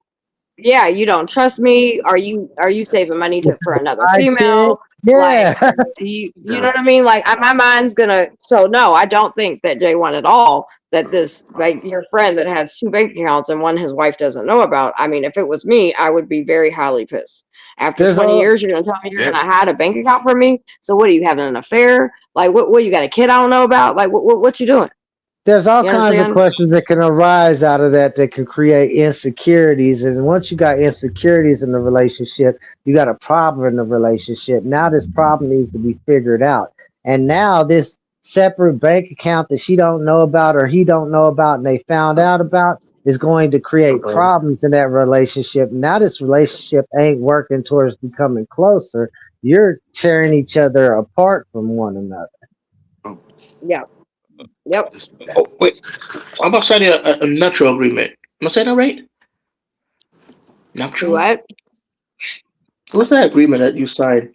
Like if you get a The divorce, prenup? you don't have to give A money Oh, pre a to yeah, your pretty prenup. partner. much. I don't believe in Yeah. prenups. Some people do. I don't. Just like the secret bank account. I do not believe in planning for something to end. I believe that you speak life and death over every single thing you have come in contact with. So why am I going to speak death over my marriage before it even starts? Now I understand why some people. Plus, me and my husband ain't got shit. Now I can understand if he was a multimillionaire or I was a multimillionaire, whatever. But even then, I'll be honest with you, I still wouldn't do it because if I'm marrying you, it is what it is. Yeah. And if That's I just, I don't truly believe in love prenup. you, and if I truly love you and I'm in a better position than you when we get together and I love you, I'm working on bringing you to my level. And if you love me and you're doing better Right. than me, you're going to work towards bringing me on your level. So a prenup shouldn't even be an option because if things don't work out, you should still care about each other because of that bond that you had, that if you have to separate, you want the other one, even if you can't be with them, to be doing good also and be able to survive also. Yeah, but Uh, even Yeah, with a that's prenup, awesome. they're technically unenforceable. Like NDAs are unenforceable if one or the other parties does something to break it. Well, yeah, if it's in their clause, it just depends on how each prenup is set up. All prenups can be different. You know what I mean? So there could be different leaves in the prenup that says if you do this, or whatever. For me though, I just feel like it's a setup. maybe it's Oh, just oh, me. if we get, My go fault. ahead. I was gonna say maybe it's just No, you're me, good. but I think the way that I see relationships is more abstract than other people see it. Because I feel like yes, money is very important in a relationship because obviously we live in a capitalist society. But if we took Hmm. all that away, like how would men and women really bond with each other? You know what I'm saying? Because the thing about it is, it gets to a point where it's like, what about those? Like, I hate the concept from what I view is, I hear a lot of people who say, and usually it's like millennials and Gen Z that say, oh, I don't want to deal with no struggle love. I don't want to deal with no struggle this, no struggle that. But it's like, okay, but if you had a man or a woman that's very consistent about their shit, right? Maybe they don't have a job right now because they're pursuing what they really love and what the Most High gave them. Or let's talk about the men, because I usually hear hatred on the men's side. I'm just being real. The man, he don't got a job, right? He don't got no job, but he's really working towards something, and he's really putting in applications every single day. But he'll show Hmm. up for that woman he's really interested in, and say, I really like this woman. I'm really interested in this woman. I want to show her that I care about my actions. If the woman is complaining, well, I don't want to deal with struggle love, and this man is putting forth an effort to care about you, why wouldn't you want to deal with him? You feel what I'm saying? Right. And the thing about it is like I get so annoyed because it's like, yo, we have on the one hand, you have women that are sit up there say, yo, if this man don't got no money, I don't like dealing with broke dudes. I don't want no money. I want no money. But then there's certain girls that'll sit up there and sign up for a sugar daddy. So that means that you dependent Hmm. on a man for money anyway. So what are you talking about? Right? Mm. And then on the men's side, I think, because I think there has become dating fatigue in this culture where you have men that's just like, yo, the only thing a woman cares about with me is how much money I have. They don't care about Hmm. my emotions. What if I'm depressed? What if I'm going through shit? What if the job that I'm working with is giving me a lot of problems, but I make a lot of good money there. Who's there for me psychologically? Who's there for me emotionally? Is a woman going to be there, or is that I'm gonna have to see a therapist, or it's worse, take drugs, or do stuff on my own to feel better? Like the whole point is in a relationship or dealing with somebody, you still supposed to be that person's peace. You know what I'm saying? If Right. we take it to the basic level, but it just seems like on a side, women of today, I ain't saying all women, but women of today that I've seen that talk a lot of shit on social media, their whole entire thing is, well, if he ain't broke, he ain't got no money, then I don't want him. But you big up celebrities that literally was washing up in bathrooms, right? Hmm. And entrepreneurs that probably was on drugs before they got to where they were. Would you shit on them when they was back then? You would, but then because they made what they made, that's the reason you cared. And then with men, it just seems like we just scared to date because we don't want to feel like we don't have enough. Oh, because I don't work in a 6-figure job or company, no girl would want me. And I'm like, that's bullshit. Because then you have girls out here that'll fuck some guy that's a low life degenerate and don't care about moving his life together. So Exactly. it's Right. just a catch 22 Well, to me. Why are Yeah, you go ahead. talking about my life right now? Shut the fuck let up. me ask you something. This is a question, since I'm dealing with fellas and it's just me and all the fellas. Ladies, where the fuck you at? All right, let me ask you this to what you were talking about, Bronzeberg, because I see that as an issue. Well, right. I see that as an issue as well. Like when me and my husband got together, literally, my husband had like got out of the game and everything. Like he turned his whole life around, right? Like he was like, I'm gonna be a father. He was completely single. He was, into his spirituality shit, like, all that shit, right? So he didn't really have any money. Like when I met with him, he had a van. with a headlight that was hanging out. He had the driver and passenger seat in the seats, and then there was nothing in the back. A matter of fact, we was out riding around, and the kids were in the back. The kids were in the back. We were going to get ice cream or some shit, and I was like, "You're speeding. We're about to get pulled over." And he ended up getting pulled over. And it was funny because when I got with my husband, some people in his family was like, "Oh, she's a gold digger. Just look at her. She looks like a gold digger. You're only with him because of money." And I was like, "Bitch, what money? Like, if you not talk to your brother in a while, this motherfucker ain't got no goddamn money. The fuck you know about? Like, I'm the one that has the money right now. You know, now, my husband worked. He worked his fucking ass off. My husband's always been a hell of a fucking worker. That man will work. He is literally the most, and I'm not saying this just because he's my husband. This man will work 18 hours a day. Like, no bullshit aside. Now, one thing, because I do see, and you know, I ain't gonna lie, you know, I've had those periods of my life where I was like, man, fuck you. If you ain't got no bread, I ain't trying to talk to you because I ain't really want nothing with substance. So I dealt with, and they didn't come with substance. They wasn't like trying to, what was the old word everybody used to court, right? You know, like the dating, a lot of guys when they, you know, they want to throw a bunch of money instead of just going, okay, hey, what about a picnic? Or what about, you know what I'm saying? Just something that's like really dope. And maybe thinking outside the box. You ain't gotta do something extravagant and buy a bitch a bunch of shit. You know what I mean? Like you can do. What's up, Chris? You could do simple shit, and guys used to do simple shit. You know, and that simple shit actually made a difference. You know what I mean? So I guess my question is, do you? And because I have two parts of this, but I'm going to get to the female aspect and after this. But let's get to the. Do you all think that men have gotten so acceptable and thinks it's just easier to throw money at situations and females to keep them happy or whatever? Because I do believe that, you know, females have been doing that, and I get that. But I also think that men have helped create that atmosphere just as much. So what do y'all say to that? I think if a situation happens and the money dries up, you might find yourself in a sticky situation because you can't provide what that relationship is built on if that's what the relationship was built on. So then why don't men do things like they used to, like the simple stuff to meet a woman? Thank you. I got a lady finally. Becky. Well, thank you, girl. My girl said I ain't gonna leave you up here. Hold on, fellas. I ain't gonna leave you up here. Don't get me wrong, my brothers is being amazing and these guys are amazing. I need a lady's opinion. Thank you. Yeah. I've been listening. Opinion besides just mine. No, I've been listening. I guess what I'm asking is, like, you know,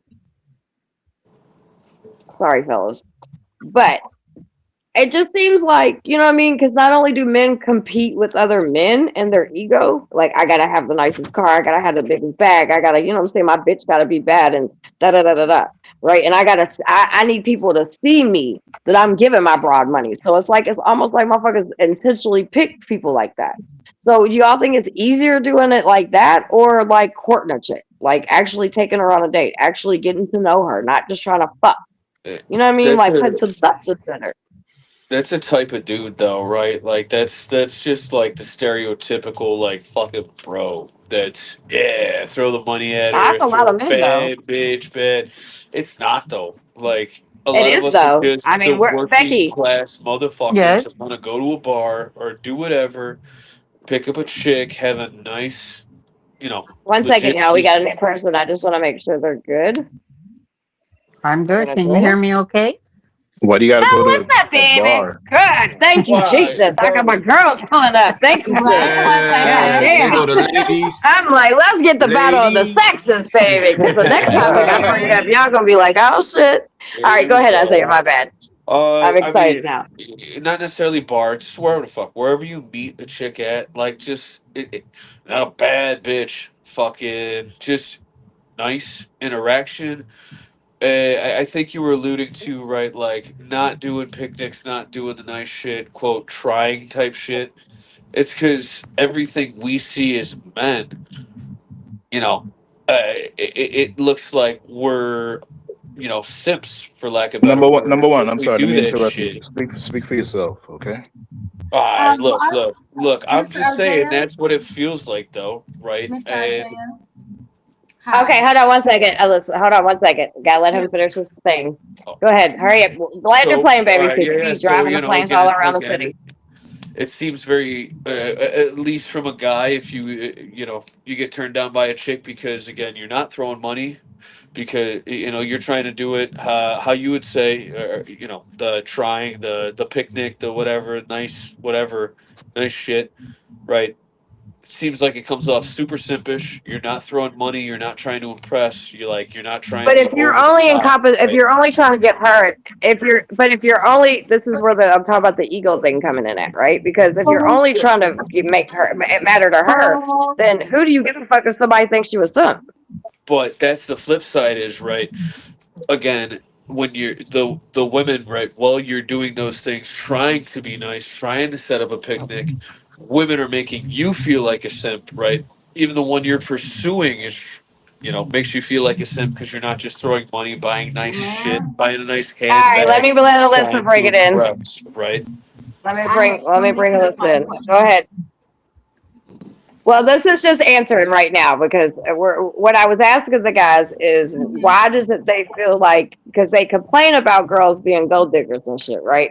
And this is also, I'll go ahead and say this now that I have some people up here. Okay, so my next little thing, and it still leads into this, but it's like, Hmm. okay, men bitch and complain like women are over sexualized. They dress too much. They do this. They do that. Or women just want money. Woo woo woo woo. And I Hmm. feel like men complain about this, but they don't really realize how much they play in a part of creating that environment. Absolutely. How? Wait, Um, hold on. I'm sorry. May Yeah, I That say? just Oh, threw me go ahead. for a loop. yeah. Hold on. How Hold did on. that throw you for a loop? I'll tell you. Because it's Wait, like hold it's Okay, on, you like little know how bro. this. men, Okay, my Wait, fault. hold do you on, know little how bro. men, I got do this. you know how men, feel like they're the good guys and they always get overlooked, right? Because the bad boys are the ones that are, doing their thing. Well, same thing goes in reverse. If a woman is actually doing her shit and handling her fucking business and taking care of everything the way she's supposed to and being a woman with class and all of that, oh, everybody and their daddy look past her. Uh-uh. Nah. I mean, No, but hold that's on, then. Bronze. Bronze, hold up, hold up. All Let me right. let me elaborate on what sis is talking about I know what she's because talking she's about, not but wrong. you give me your opinion. I'm gonna go after you No. though. You're right. You're right. Hold on. You're right. It is our opinion, but let me go ahead and elaborate a little bit from a slightly different perspective, right? Everybody say they want the good girl, but whenever we up here growing up, who's the one to get all the play? The hoes. Who's the one Yep. that's sitting there getting all the attention? The hoes, the bitches that be for the streets, the bitches that sitting there and giving up more ass than a little bit, the bitches that man motherfucking pussy so wide that even dudes and bitches both sitting there talk about choo choo. We know who they are. We ain't gotta name them. Hell, half of them we don't even know their real name. They got nicknames. Come on now. Well, I'm So, gonna so say. I'm just hold on. I'm just sitting there saying that like that at first, right? But I usually hear, and this is growing up, right? That men always want Guys, a I'm just woman gonna to mute settle you. down with, Oh to no, you're marry already and okay. all Never that mind. shit, My bad. right? But at the end of the day, they decide they want to sit there and try to smash everything but a goddamn dog because that motherfucker got 4 legs instead of 2. Depending on the guy, I said what I said. Depending on the guy, because some of them even go for a goddamn dog nowadays. But they sitting there trying to fuck everything until they get to a certain age, or until they literally have enough rejection, or until they decide that they ain't attractive no more, or until they decide that shit, I might not be able to get as much coochie as I could whenever I was younger. So now let me settle down with this bitch, and then with this bitch, I want her to have minimal bodies. I want her to be a freak, but I don't want her to be a hoe. I want her to do hoe tricks, but I don't want her to be a hoe. All right, I I'm gonna want let her to Bronze be. Chris. Bird No, that's not land your. me. That's Chris. Go ahead. Oh, Oh, Chris, go my fault. ahead, My Chris. fault. No. I thought No, she go was ahead, talking go ahead, about go the ahead. Uh, muting thing. All right. So and then I'll let in Chris go. response to that, Uh-huh. it definitely is true. You have a lot of men out there that want hoes, right? This is why I try my best to not generalize it. I can only speak from experience. There's a lot of good girls that I know right now, and there's a lot of girls that I know that I definitely am interested in dating as the quote unquote good girls, right? We can talk about the perspective from good guys to good girls. You feel me? I ain't never try to pass up on no girl. If I pass up on a girl, I just was not interested, and it was by vibes. You feel me? Now I'm not gonna lie. Yes, I need me a lady in the streets and a freak in the street sheets. because I'm a damn freak myself. Y'all hear Look, me on bro, every do panel you call want a myself a hoe or whore. not? Hold on. Yeah, I call myself a whore, and I stand by that. I'm a whore. So my rules is my rules. You understand? But I'm not slinging no community dick. So going back to what we talking about, this is what annoys the shit out of me about certain women, even good girls that I've sat there and I bumped into. They sit here and they have this conversation. They still bring up finances or talk about I need to have a real date with a man. You know what the fuck a real date to them is? A goddamn restaurant. You know how annoying that shit is to me? I had the privilege of taking a girl out on a date, and she sat there and said, "Oh, why you didn't take me out to eat though?" Never once when we was on a date did she ever sit up there and I asked her, is she hungry? Does she want to get something to eat? She ain't never say shit. She sat up there and enjoyed the date and she had fun. So my thing about it is, you got these women that sometimes don't even know, no, not even sometimes, a good majority of these women that don't know what they want and then sit up there and get mad at you if you decide to do a detour and decide to show them different. Okay, I'm gonna be honest with you, and maybe this is me. Hold on. Let me land my plane. You gotta let him finish. I'm gonna land my plane. I'm gonna land my plane real quick. So my thing about it is the conversations I hear, they ready to off a man if he doesn't do the traditional thing of taking that woman out to a date to a restaurant. The fuck out of here. It's 2026. I want to take you to something different. I don't want to watch you chewing food and then I got to pay the goddamn bill and then that's it. No kiss, hugs, and none of that shit. All right, No. well, here, let me explain why. Okay, so this actually this is no bullshit aside, right? All joking aside, right? I'm about to actually explain why, and that's actually going to tie into what Summer was saying. So whenever we're sitting here and talking about, even the different ideologies as far as the way men view women and women view men, and then even women view women and men view men, a lot of that is societal brainwashing, if you will, right? It is social constructs. Because the main reason that we even have the conversation of a woman requiring a date was it was supposed to be a way for you to be able to see how comfortable you would be able to be with the financial standards of that man. Because at one point in time, a woman wasn't even able to have bank accounts, be able to get houses, be able to have, get work and this and that and the third, right? So because of that, their livelihood depended on either that man's income or the dowry that they usually got from their parents whenever they were passed off as a fucking gift, or I'm sorry, not a gift, but a contractual agreement. So right. that is a heavy standard that is still established in today. Now that kind of also plays into whenever we're talking about ego, right? Why a lot of men are referred to as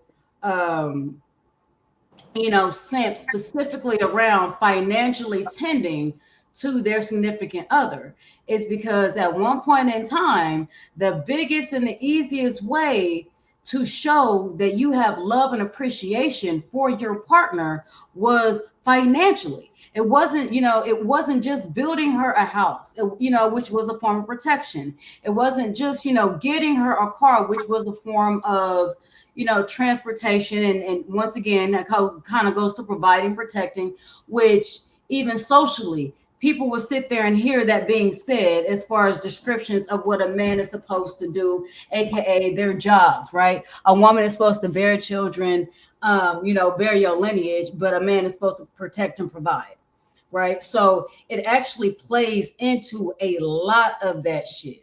So that's why you hear a lot of women.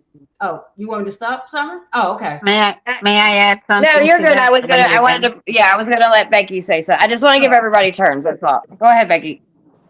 Well, this is the issue, I think, with many relationships, is that the person does not know what the person wants. So when you're out there and you're looking for, I'll tell you guys about me. By the time I knew my husband for a very long time, kind of went our separate ways. By the time we got back, by the time we got together, I already owned a home, had a car. My son was ready to go to college. 18 years I stood by myself because I didn't want anybody coming in and putting hands on my son because I was going to go to jail for a fact. Now, a lot of our issues with the opposite sex or whatever, with the relationship is that we don't know what we want. We go around wanting everybody else to figure to know what we want when we don't even know what we want. So a lot of the issues is that we're looking for that other person to make us happy, to fulfill us, instead of enhancing who we are. So I think that's a lot of the issues with that. One. Two, let's go to the financial stuff. By the time I was with my husband, like I said, I already owned my home. I already had everything in line. So when he would, in the beginning, would start with this little possessiveness, and you can't look at another man, and you can't, excuse me, wait a minute. I love you. I want to be with you, but I don't need to be with you. Financially, I'm okay. Now, that was in the beginning. Now let's go ahead, and now what, 13, 14 years later, I was in a bad car accident. Guess what? Now I depend on him financially. But Right. at the end of the day, he's going to do what's in our best interest for our family, for our benefit. I work one day out of the week. That's enough for me to pay half the mortgage, my car payment, and my car insurance. Everything That's else. not for one day a week. Sorry, my Yeah, bad. I only work Saturdays. I have my own small business that, as a matter of fact, if it wasn't for my husband, I wouldn't even be able to do that. But we're looking at each other. This is your partner. This is the person you love. Why are you looking at that person like he's your competition or she's your competition? And I agree. why not? I want to. Why not? Oh, sorry. Mhm. Go ahead. No, look at, if I make a decision, I'm thinking, is this going to benefit both of us? I'm able to go and get my nails, my hair, my everything else done. But I also know that there's a one and a half income. So even though he gives me his whole paycheck, he hands over his paycheck, that doesn't mean that I'm going to go and waste every little penny of that paycheck. No, Right. I want to bring Chris going in real quick. Becky? Yes, go ahead. Sorry. Yes. No, go ahead. Chris, how are you doing, babe? What do you think? I'm good. I'm eating right now, but I'm listening. Go ahead. You can Okay. go, somebody No, else. I hand over the floor or the panel. All right, You're good. Wait, what do you, let's see, who else is up here? I want to make sure I've gotten everybody a chance to, let's wait on my damn phone. Well, I want to answer the finances thrown Excel, yes. around type Excel, thing. go ahead, yes. Okay, the initial question you was asking about men throwing money around to gain or keep a woman. I don't think that's the right approach. If I spend money on my woman, it's because I love my woman. I want to see her enjoy herself. That's why I will throw money in her direction. When it comes to the dating thing, I think that's the thing that kind of communication comes in, because when you're going to date out on a date with your woman, you want it to be something that both of you can enjoy, something that both y'all can spend time and build together. So, like for my wife, when I take her out, if I want to watch a movie, I ask, "Hey, babe, is there any movies you want to watch?" If she don't want to watch a movie, I'm like, "Well, I want to go out on a date. What do you think? What ideas can you come up with?" And we go through the ideals till it's something we can both agree upon. Now, I think anytime you take a woman out on a date, you should have finances aside. And let's say if it's the woman paying, either one of y'all should have finances put aside for a meal also, because you're about to be spending hours out. Both of y'all are going to get hungry. You know what I'm saying? That's Hungry can true. create cranky. You know what I'm saying? Yep. So there should be finances there for going out to eat before or after this date. That should just be included in a date. And sometimes, you know, a nice date could just be a restaurant, Bronzeberg, because you're the one that said you don't like to do that. That could be appeasing for both of y'all at the time. You might want to do something extra together too, but food should be included in that, bro. All right, I yield the floor. Summer. All right. Hey, I have to be right back, honey. I gotta be right back. I sat there and I came in and showed some love, but I gotta go ahead and finish doing my testing and stuff like that because I got a future and it's already in my eyes, and that's where the fuck I'm gonna go. And I have to sit there and baby steps. So love you. That works. Thanks for stopping in. Not a problem. Love right, you, babe. babe. I'll see you here in a few. I love you, babe. Look, I'll be right here in the room. Okay, bye. Just like if I gotta jump up, I'll jump back on. Let's see what else. Yes. A date doesn't always have to mean expensive. You know, if you're going out, I love going to the beach. Every Sunday we would head on over to the beach, have breakfast. He would do his jogging, working out, whatever. I would be reading a book because I'll be damned if I'm going to be doing any running. But it doesn't always have to include expensive restaurants, expensive whatever. It could be a corn dog down at the boardwalk. I agree. It's not, my husband is not one to sit at restaurants for a very long time. I love to people watch. He's an introvert. I'm an extrovert. But we're going to both do something that we can agree on that's going to, and sometimes you have to give a little. Heck, I'm not into sports for nothing. This man watches every sport there is to watch. So I bought tickets for the Seahawks game. And we've gone to this. And do I like watching it? No, but I love to see how excited he gets. And, and he doesn't like going out and doing museums sometimes, but he knows I enjoy it. So let's go. And we're both trying something different. Yeah. It doesn't have to always be expensive. It's compromising, Yes. Yo, but you know something? I just want to say this. I'm sorry. This is probably Bronzeberg showing he's in his fifis due to social media. Nope, get in him. I was just gonna ask you, what do you want to talk about, Bird? Nah, I mean, it just pisses me off because I see things like women. Like I seen this woman on Instagram, and usually sometimes when you see stuff on social media, it's a parallel to real life, right? So Right. It was this woman that was on Instagram. Ironically, she lives in New York.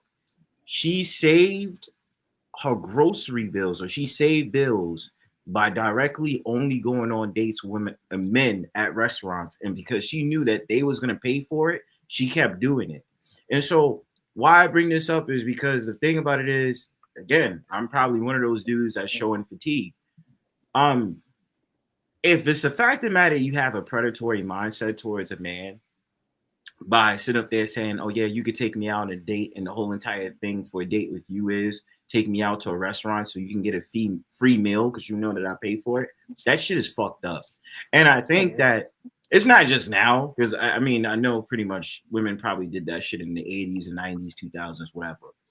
But I think the problem that we have now is that you have a lot of men who's just tired, who's like, yo, I'm not about to be used and everything about me is money, money, money, money, money. And the thing about it is why I get annoyed is because the thing about it is I could really be bonding with a girl, right? I could be bonding, chilling, we hitting it off, we having a great conversation.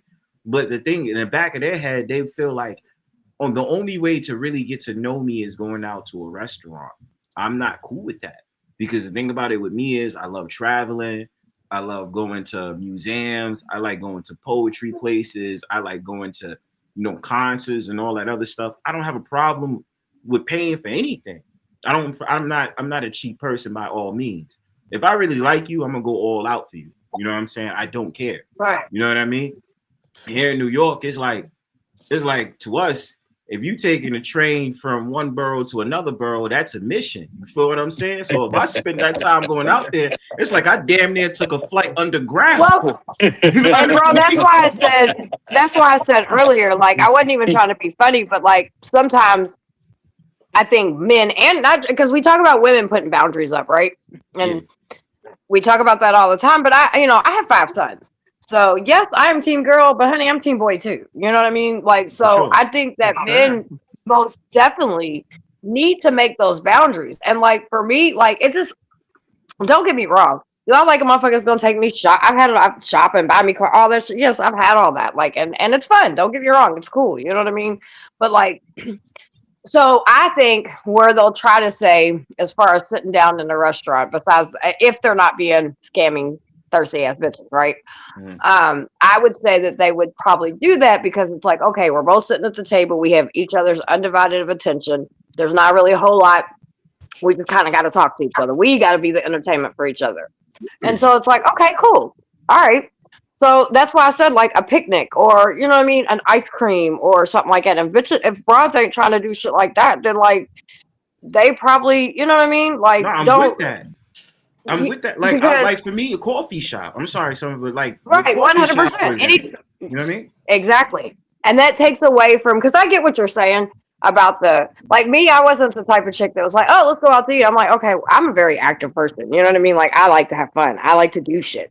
So even with me and my husband, I think the only thing that's ever really, I mean, finances, of course, that's a heart on everybody's relationship, especially in the beginning. We're good now, but especially in the beginning when you're learning each other. But it was me, like, I don't know, dude, like, I like simple, like, I like going to a walk, go get some ice cream or go get a Polish sausage or, you know what I'm saying, get some nachos and sit at the park and eat or have a little picnic. I love picnics, dude. I think picnics are, and you don't even have to have food. You can have wines, you can have, you know, and then you get to massage and you get that intimate conversation. That table's not in between you two, and it don't cost you a lot of fucking money. Because for me, like I taught my sons, don't be throwing a bunch of money at no broad until you know, like, there's something there. And also, if she's not bringing out her wallet and telling you, like, nah, baby, you ain't got to pay, I'll pay this time. Fuck that. You know, I don't know, dude. Yep. Like, I'm one, I love spoiling my husband. Like, and that's why I said, like, why I don't have an issue when it comes to finances. Actually, it was a big issue because I went through making all kinds of money. Then I stopped. I got out of the business, stopped selling drugs, all that shit. So then I was like, okay, culture flash. I'm fucking some bitches poor. But then it was like, wait a minute, I can't do nothing. I can't take, like, I would get mad at myself because I'd be frustrated because I'd be like, well, babe, I want to do something for you. And he's like, well, here's some money. And I'm like, well, I don't want to fucking you paying for what I'm taking you out. You know what I mean? So it makes me feel so good now when we go out or something. I'll be out of nowhere. I'll be like, I got this. I'm gonna pay for this. You know what I mean? Because I want to spoil him just like I want to be spoiled. I want it to be so, like, I don't know. Maybe don't jump the gun with broads so quick. You know, and if they're not willing to pick up a couple things, like, drop that bitch like a bad cigarette habit. I wouldn't jump to the and I'm not saying you're jumping the gun, and that might be the wrong word for it, but I'm just saying in general, like, if you don't see a female reciprocating, you know what I mean? And you know, and if, yeah, because, and that's a better word, because I don't want to say jump the gun, but, like, you know what I'm saying? She's got to, whatever that word is I just said. You know, she got to be put Can I ask a question?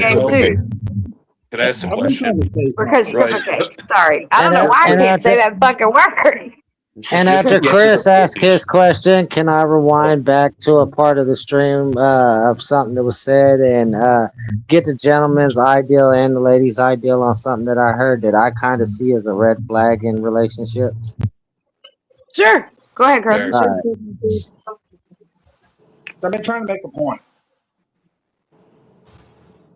Yeah. Okay, go ahead, Cam.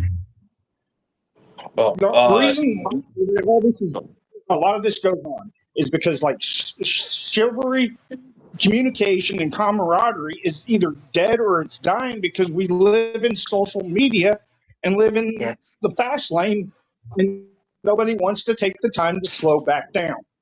A lot of chivalry is looked at as misogyny nowadays as well, though. Truth. Nope. Yep. That was the word I was looking for when I was saying courting. Like, you know what I mean? That's what I mean. Like, Shivery, open it. Like, I love when my husband opens the door. Let me tell you something. This is something we can, I don't mean to, sorry, Chaos, but I can't stand, like, I'm a very strong woman. Y'all know me. Everyone knows me. I'm a strong fucking woman. But I am also, listen, there's nothing more than I love better than anything in this world. And this is why I'm still married to my husband to this day. When I walk through my door or I'm in the presence of my husband, I don't have to be strong. I can be this Vulnerable. gullible, Yes. goofy, silly little, chick that just balls up in this big old man's arms, like, you know what I mean? Like, and I just like being dorky, and he sees sides of me that not everybody gets to see, you know what I mean? So I don't know. I just think chivalry is a beautiful thing. When my husband opens the door for me, and it does not, to the women that are listening or will listen to this, I'm a strong fucking broad, and I promise you, it does not make you weak or less than just because when your husband, and that's one thing, ladies, we got to get better at this, and I think this is where maybe Brosford was talking, maybe in some sense, when men have tried, we smack their hands away, and then we want to bitch. Well, it's not done this way, it's not done that way. Compromise is everything, and if they're trying, see that, because if you can't see that, then don't expect them to see you. And that's just the way I see that. You know what I mean? Like, for real. Because, like, my husband, talking about finances and stuff, like I said, when we first got together, he wasn't, you know what I'm saying? He wasn't rolling in the dough. And my husband used to be one of the biggest fucking boys on the street. So he always had money. So for him making that transition out and turning his life around, but I wouldn't switch it for nothing because I have my husband. I don't have somebody that I have to worry about selling drugs and running from the police is going to get shot or going to get our house robbed or any of that shit. I ain't got to worry about nothing. I got a safety and security that no person in this world's been able to give me because that's the life I've always lived. So women, it is okay to sit here and allow men to do nice things for you. And if you sit here and you start expecting them to do a bunch of shit, guys, bounce. Period. And on the other side of that, it's okay for us to tend to our men. I know that, oh my 100%. God, you have a traditional role. So I love to cook. My husband loves my cooking. I love to cook. I love to serve him his meal and set up his plate, and we sit down and we eat together. And guess what? He gets up, shower and everything, baby. Like, why can't we? I love that big motherfucker. And they can, and then I love doing that for my husband. And guess what? After dinner, he gets up and he washes the dishes because I did the cooking. He washes the dishes. We can have a very traditional role or very untraditional role.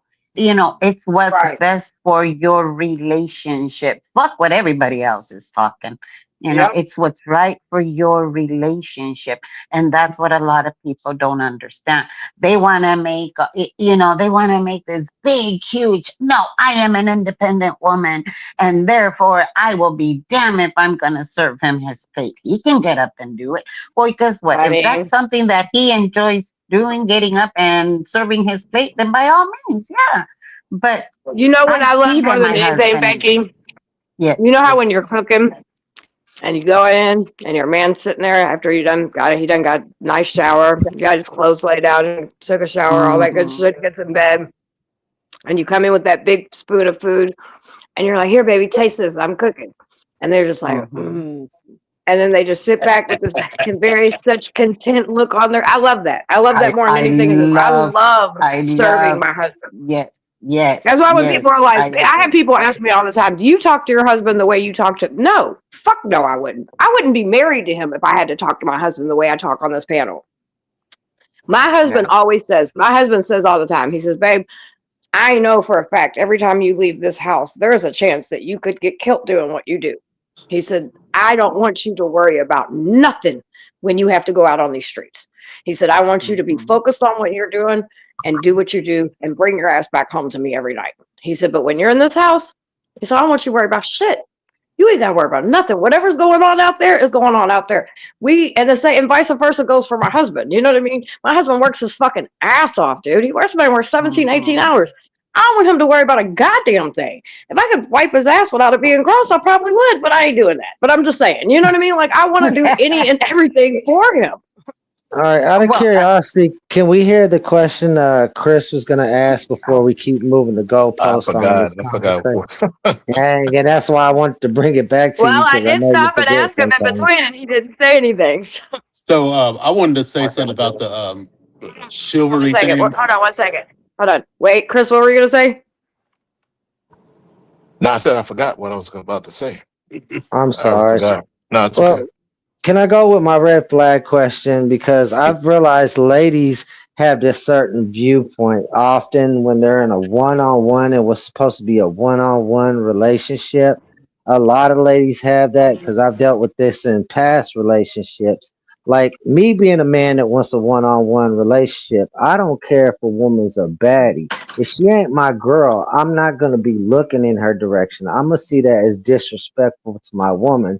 Becky brought up earlier when she was early in her relationship, she'd be looking at a guy and her guy would have a problem with that.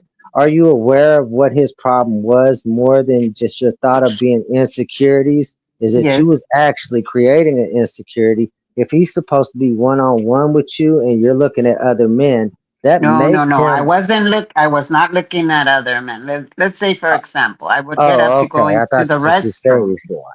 No, if I were to get up to go to the restroom, I mean, at one point he just like grabbed onto me and sat me down. Let me tell you what I told this man.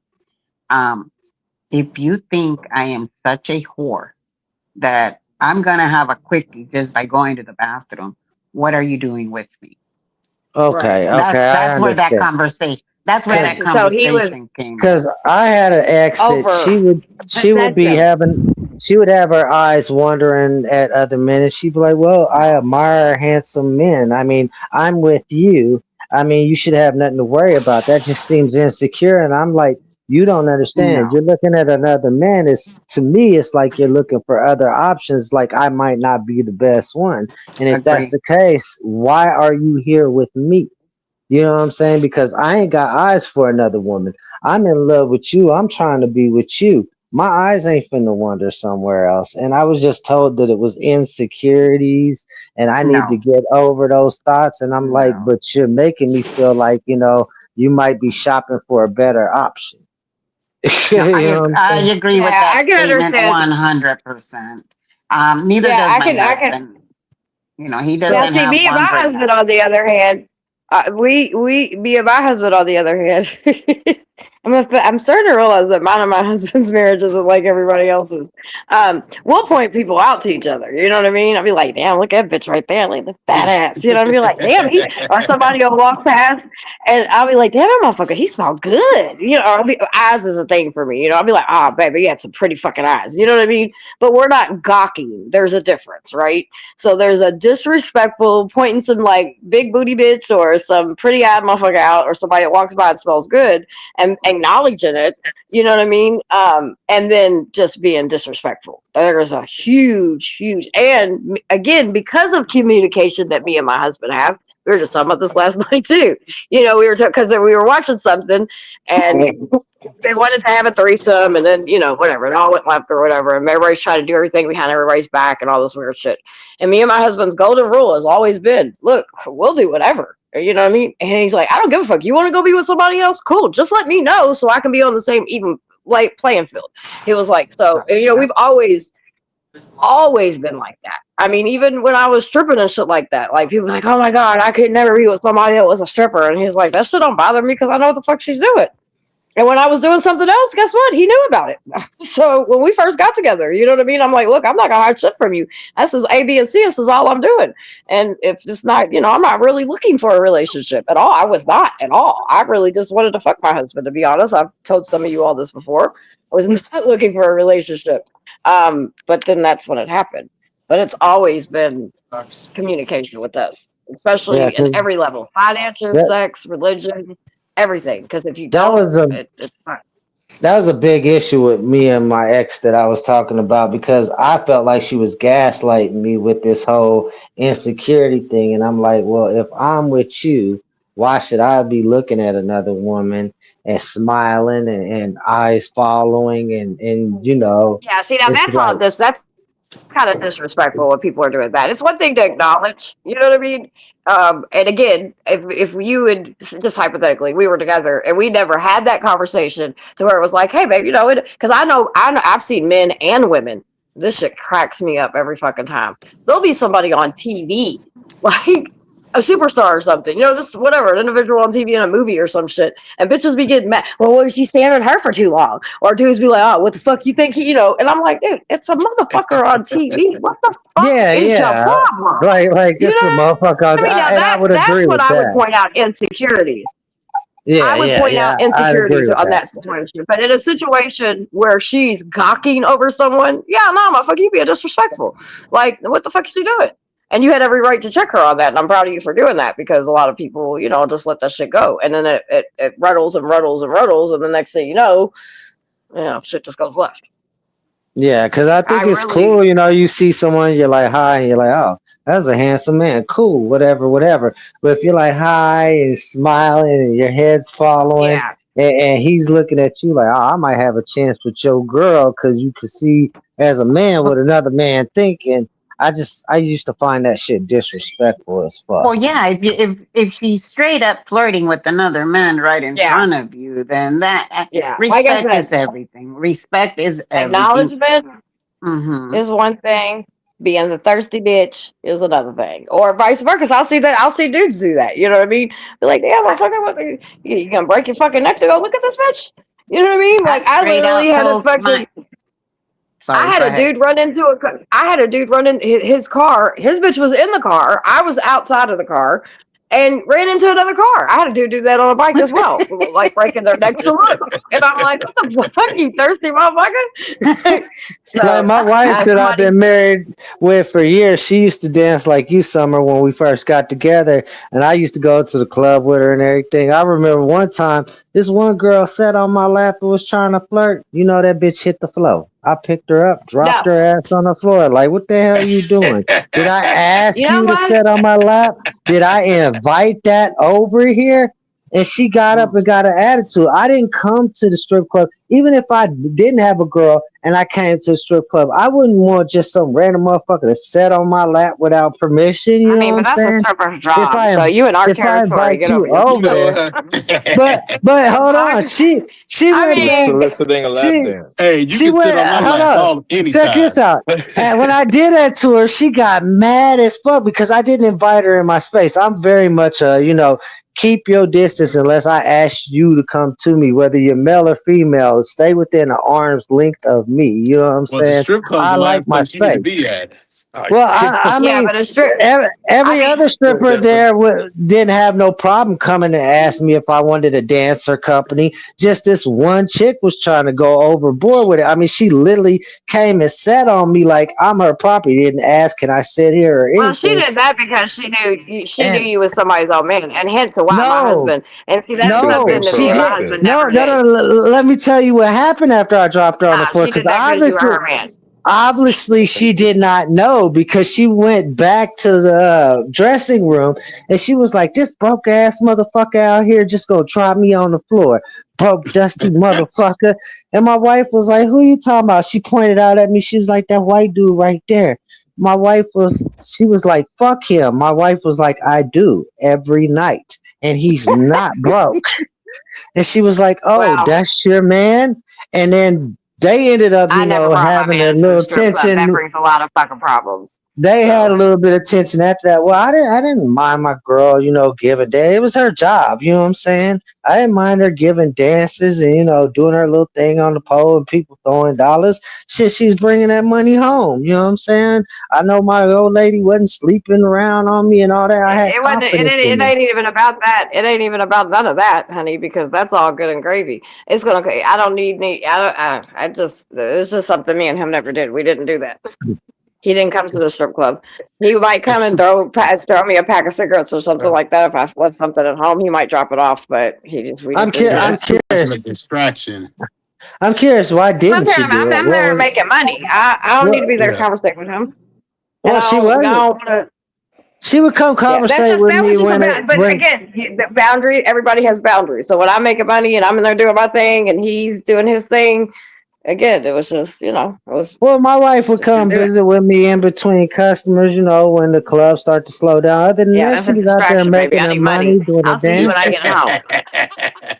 Oh, that's you. My wife could stay on task. Yeah, my wife could stay on task back then. I guess you're saying if you seen your man, you ain't even gonna want to do your job. You just gonna want to be over there No, with your I never man. said that either because I make my money. You're not hearing what I'm saying. It's a problem. Shit, yo, Well, what would be a distraction of having him there? That's my question. No, that's a distraction because you can't. Nah, yo, there's. Well, That's what I'm with I'm any extremely job. jealous and shit. So It's that with any I would job. feel some type of way, you know. So I wouldn't want my husband in that to, type of you know, space. I was in the Yeah, I medical mean, field. I don't want my Well, husband your sitting husband's behind me as I'm logging in and, you know, hey, having to do whatever I needed to do. what if your husband's Well, out there? I He's didn't the ask one to go to the slapping around club. on stage. I didn't ask to go to the club though. It'd be different if I was the one that asked to go. My wife wanted me Hmm. there. Oh, no, that's She fine. asked I me to mean, come in I mean, there. no, that's good. It's y'all thing. I mean, again, I'm just saying that what that works wasn't for my your thing. relationship, what works for Right. your relationship is the right way to Now, go. I'll even say it like this. Now, I'll go and pop up and surprise my husband at work sometimes and bring him lunch and different things like that. And he might, you know, come and pop up every now and then to do, you know, something that I'm doing or whatever to support me. But you know, like even now to this day, like where he has his things he does, and I have my things I do. You know, I mean, every now and then they might cross over, but it's what But works for us. It's not that we're yeah, keeping it separate because if that was I mean, obviously he knew every, you know, if I went and did a party afterwards or anything, my husband knew every single fucking thing I did and where and how and when and who and everything. But yeah, it my was wife just dancing wasn't the issue for me. My issue was that girl coming into my space. So after that, I didn't even want to go back to the club. If she asked me to go back, I was like, I don't even want to be in there because I didn't want for me it somebody would to be invade more my space like if you that. knew if you know strippers and how petty strippers could be, it would be just more like, don't make me have to beat some bitch up. And it ain't because she's on my husband or anything like that. It just bitches is just it's different world in a strip club. And so which I'm sure Oh, you I know know. that as Some of them well. bitches can be Um cutthroat, yeah, and try to fuck so with your money and all kinds of shit, yeah, and try to get to your mental. I've time for seen all it that. happen. I ain't got time for all that. I'm there to make money. I'm there to take other people's husbands' money. Sorry, too much. Your husband's money. And Hey that man, motherfucker home Let me ask empty. this. Let me ask this. When you see a couple at the strip club, you know, obviously they're together. Do you would you purposely go and sit on the man's lap just to see It what would she would depend. say? It would depend on each situation. You know what I mean? But I had couples come see me a lot. Let's just say that Ah, I was very gotcha. couple friendly. So I like women, so it doesn't. You know, like you know, I'll flirt with her and I'll flirt with them. It don't bother me, and it's genuine Which, because I like men and women. So I agree.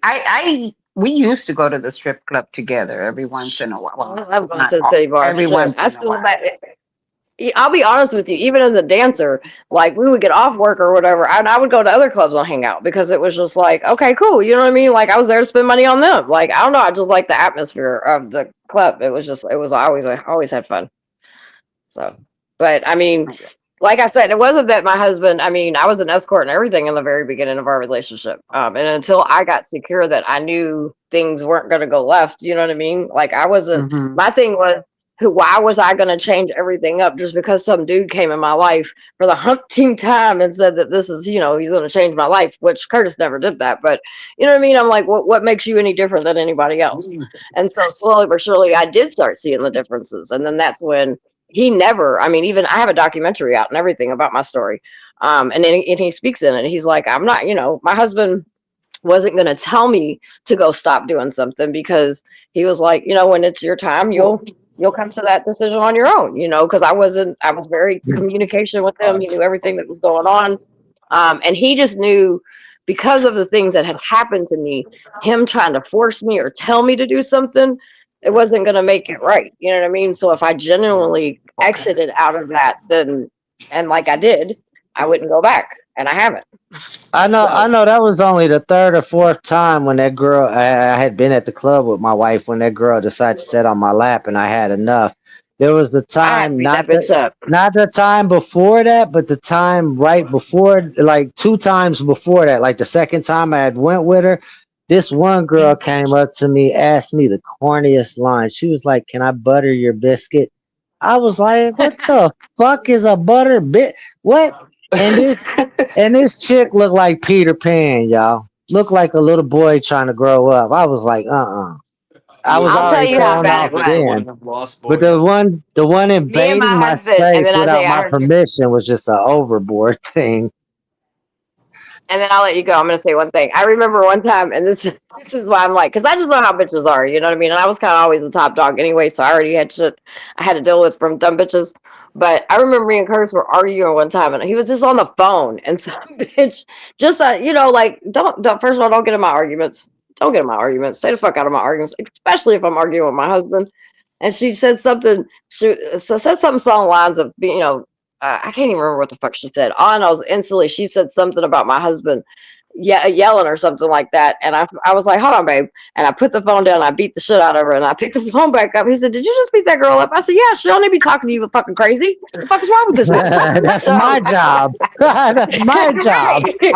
I was like, I'm cussing you out. This bitch ain't gonna say a motherfucking thing. I'll beat this bitch up. So it was just, I know my boundaries. So it was never, oh, I want. It's not about like, oh, I was scared my husband was gonna, get a dance. Nah, fuck that. I pay for dances for him. I don't give a shit about any of that. It's just, And bitch, that you want goes to play with me? I will beat you the fuck up. And that goes back to what Isaiah was saying earlier. It's a thin line in getting in between a man and a woman and their argument. If a man's being physical with that woman, yeah, as a man, it's your job to step in. But if they're only being verbal with each other, just stand by at a safe space and watch what's Watch. going on and make sure Yeah. he's not violent towards her. Because for all you know, if it's just an argument and they're cussing each other out and you're like, that man shouldn't be talking to her like that, and you go over there and say something, you might just get your ass whooped by both of them. It might be a couple like Summers talked about, True. or like me and my wife would be like, hold up, motherfucker, Yeah. this is our deal. Who the fuck are you stepping into this argument? Yeah. I wasn't saying, Yeah. you gotta get, you sit there and watch, right? You see some shit happening, right? When it gets physical, you jump in. I'm not saying go Oh yeah, full fucking yeah, in. oh yeah. You separate. I I mean, you're not there to fucking escalate the situation and make it worse or nothing, right? Like, Uh, you're just okay, there to yeah. fucking stop. I mean, No. stop her from getting an ass whooping, or maybe even fucking him from getting a goddamn ass whooping. Who's I just Yo, needed but hold up. clarification on so you that can because try I to don't want to fucking see you chill the put your shit out and I separate. don't want to see you put yourself in a situation, brother. Because I'm gonna like if they're play. just being verbal, they're being Oh, verbal. You know I'm what I'm gonna play saying? devil I watched advocate the though. verbal. I sat there actually at the bar a fucking couple weeks ago. We're out in the fucking one of the local, I don't know, whatever bullshit bar scenes. Dude, dude comes in chick's fucking face. They clearly had some history, whatever the fuck, right? 10 minutes, watch this shit, right? And after her loudly screaming about his tiny little fucking dick, get the fuck out of her Oh, Oh, come face. on. bullshit Fuck, shit. wait. That he fucked her best friend, all this bullshit that she's now yelling, get the fuck away from me. Cause he came up to her, right? She's sitting on a bench and he's up on top of her. And I'm like, I'm gonna fucking choke this motherfucker. So, right, No. no, I sat there and watched. She dogged the fuck out of him, and one of his friends got in her face. And she's like, "Don't even start. Don't even let me start on you, you fat piece of shit."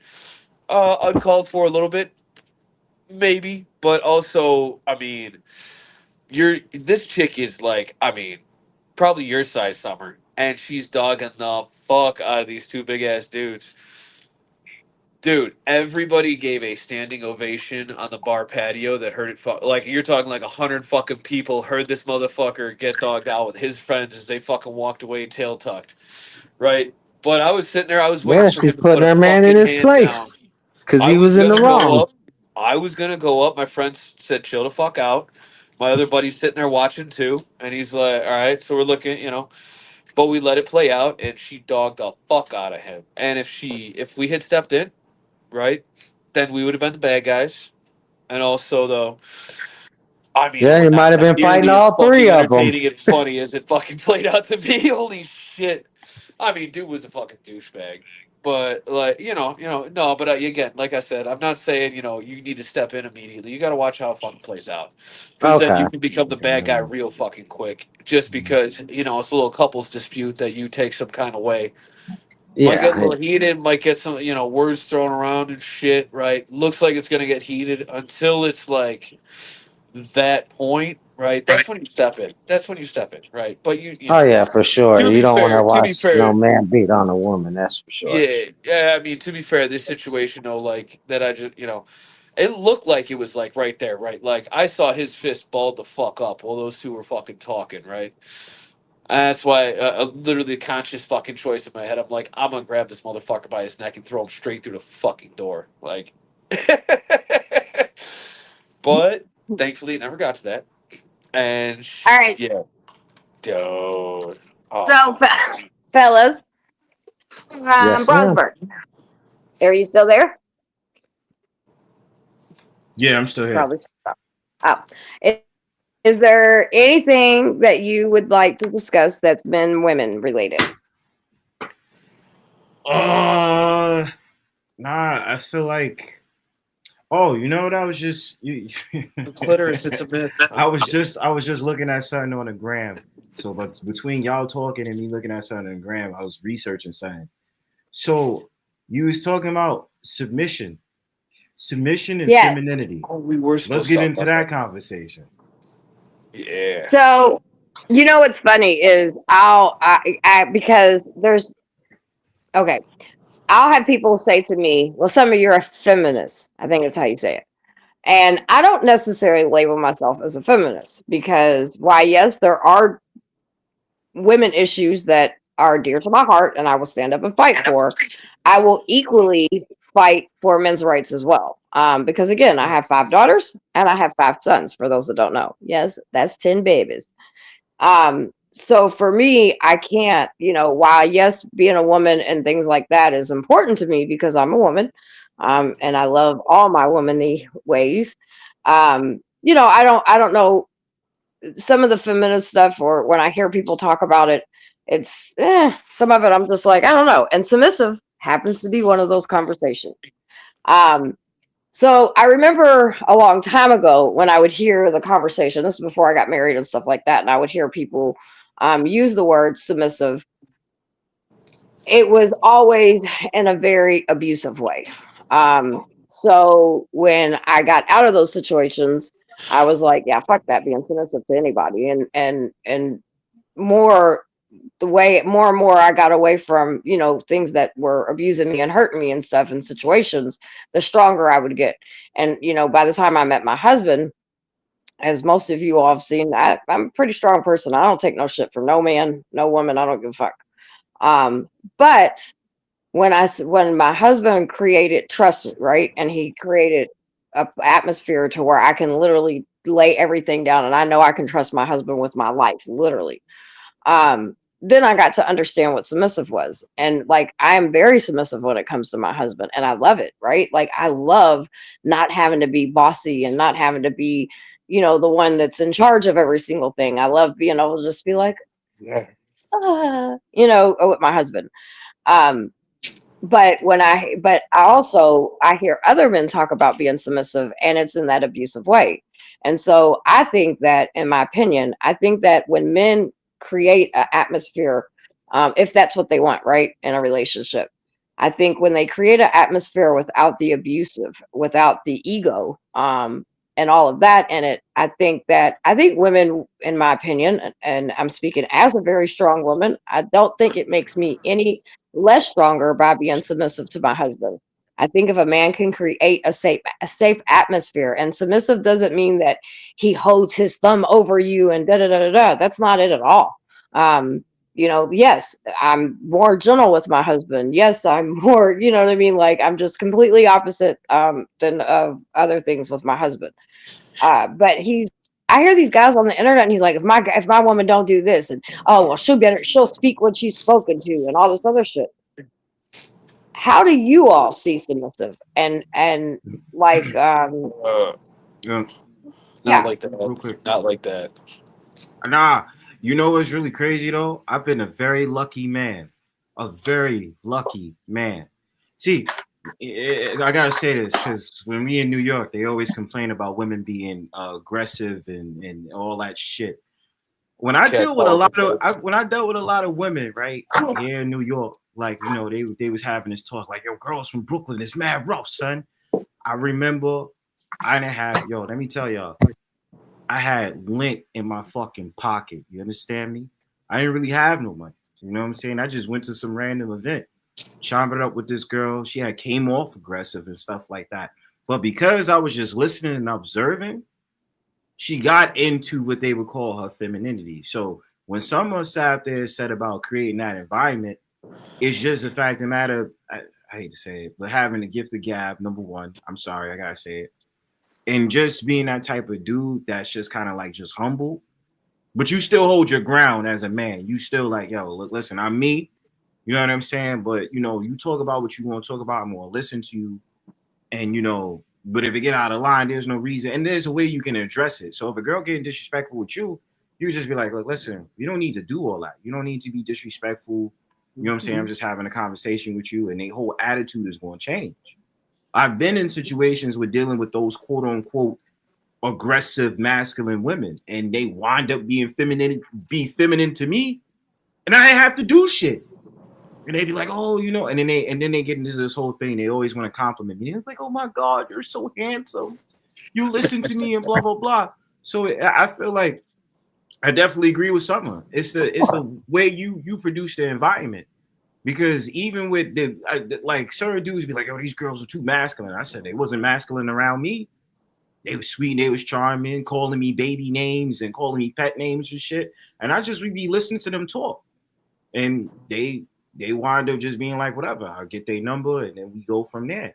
So I don't there is certain girls I've bumped into that would be very aggressive and just be like, oh, shut the fuck up or call me the F word or get really aggressive. And I'd be like, we don't even need to do all that. Like I don't know why you doing all that. Like just carry on, miss. Because it's also the fact of the matter why it works for me. I like being sarcastic. So I like being a little bit demeaning in some type of way, but at the same time, I'm like, look, listen, I don't have to disrespect you right back. I don't have to curse back at you. So the dudes online that say this, I can't disagree with them, but at the same time, it comes to a point where it is kind of toxic because they're like, if you don't know how to, and I'm gonna have to say it, if you don't know how to talk to women in a certain way, of course you're gonna think every single last one of them is masculine. Whereas me having the gift of gab, I know how to talk to women in a certain way where they can turn from directly being aggressive as shit to being feminine. And I ain't gonna lie, it's kind of a kink of mine. So when certain women holler at me, when certain aggressive women holler at me, I like that shit. I love it when an aggressive woman talk about you sexy as fuck, boy. You want this pussy tonight? I said, oh, love what? I love that shit. So look, certain masculine women do it for me. Aggressive can come in handy at times, right? That's what I'm saying. I gotta admit though, what other girl going to tell the waiter when we at the place that my food is a little bit cold? They need to warm that shit up. The girl is gonna do it. That's why I like. I do like a aggressive woman though. It is kind of attractive though too. You know what I'm saying? Like a little, it is to an extent. Like I like a woman that does, that speaks her mind and stuff like that. And yeah, just a little rough on the edges though. I do kind of like that though. See, to each their own, right? Like I like it, it's soft out, soft, whatever, right? I mean, other places can be dominated. That's fine, whatever. Yeah. But soft, polite. I mean, I'm the good girl chaser, right? I like the good girls, right? That's me all day long. I don't want a fucking baddie. I don't want fucking the attitude, right?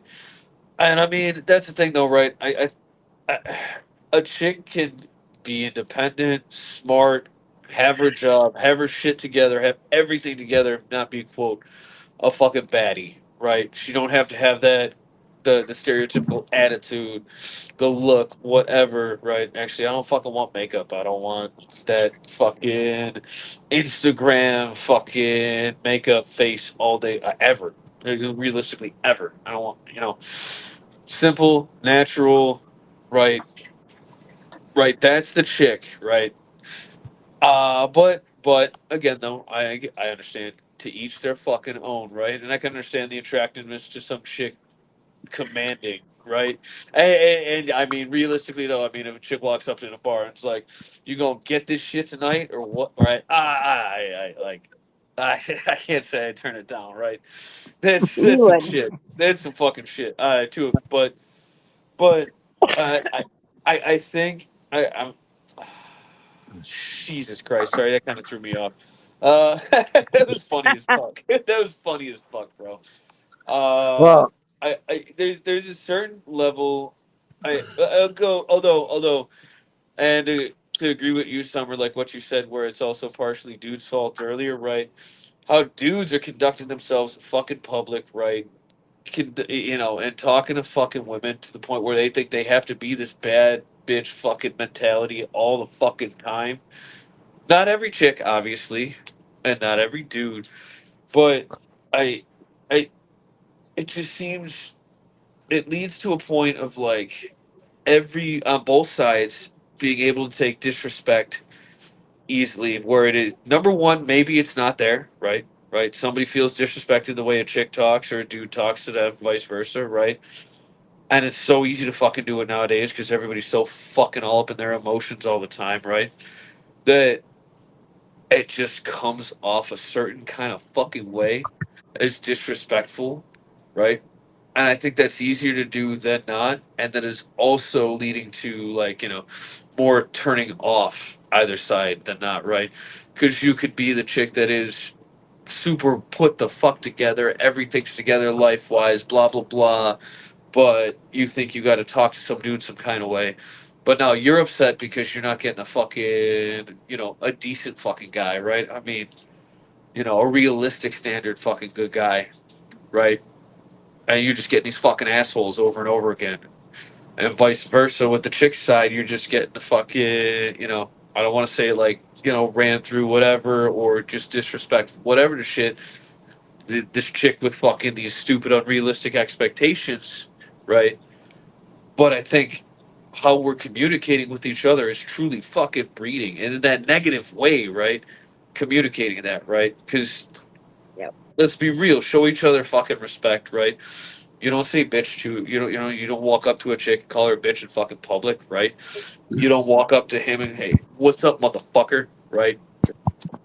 A Well, lot How of I F do bombs. say A lot of half F fuckers to bombs. everybody. I well, say yeah, half fuckers. how are you Unless you're communicating Summer. it in fucking public? How are you showing respect to the Sup, fucker? right? Yeah. A lot of So F bombs. fucker.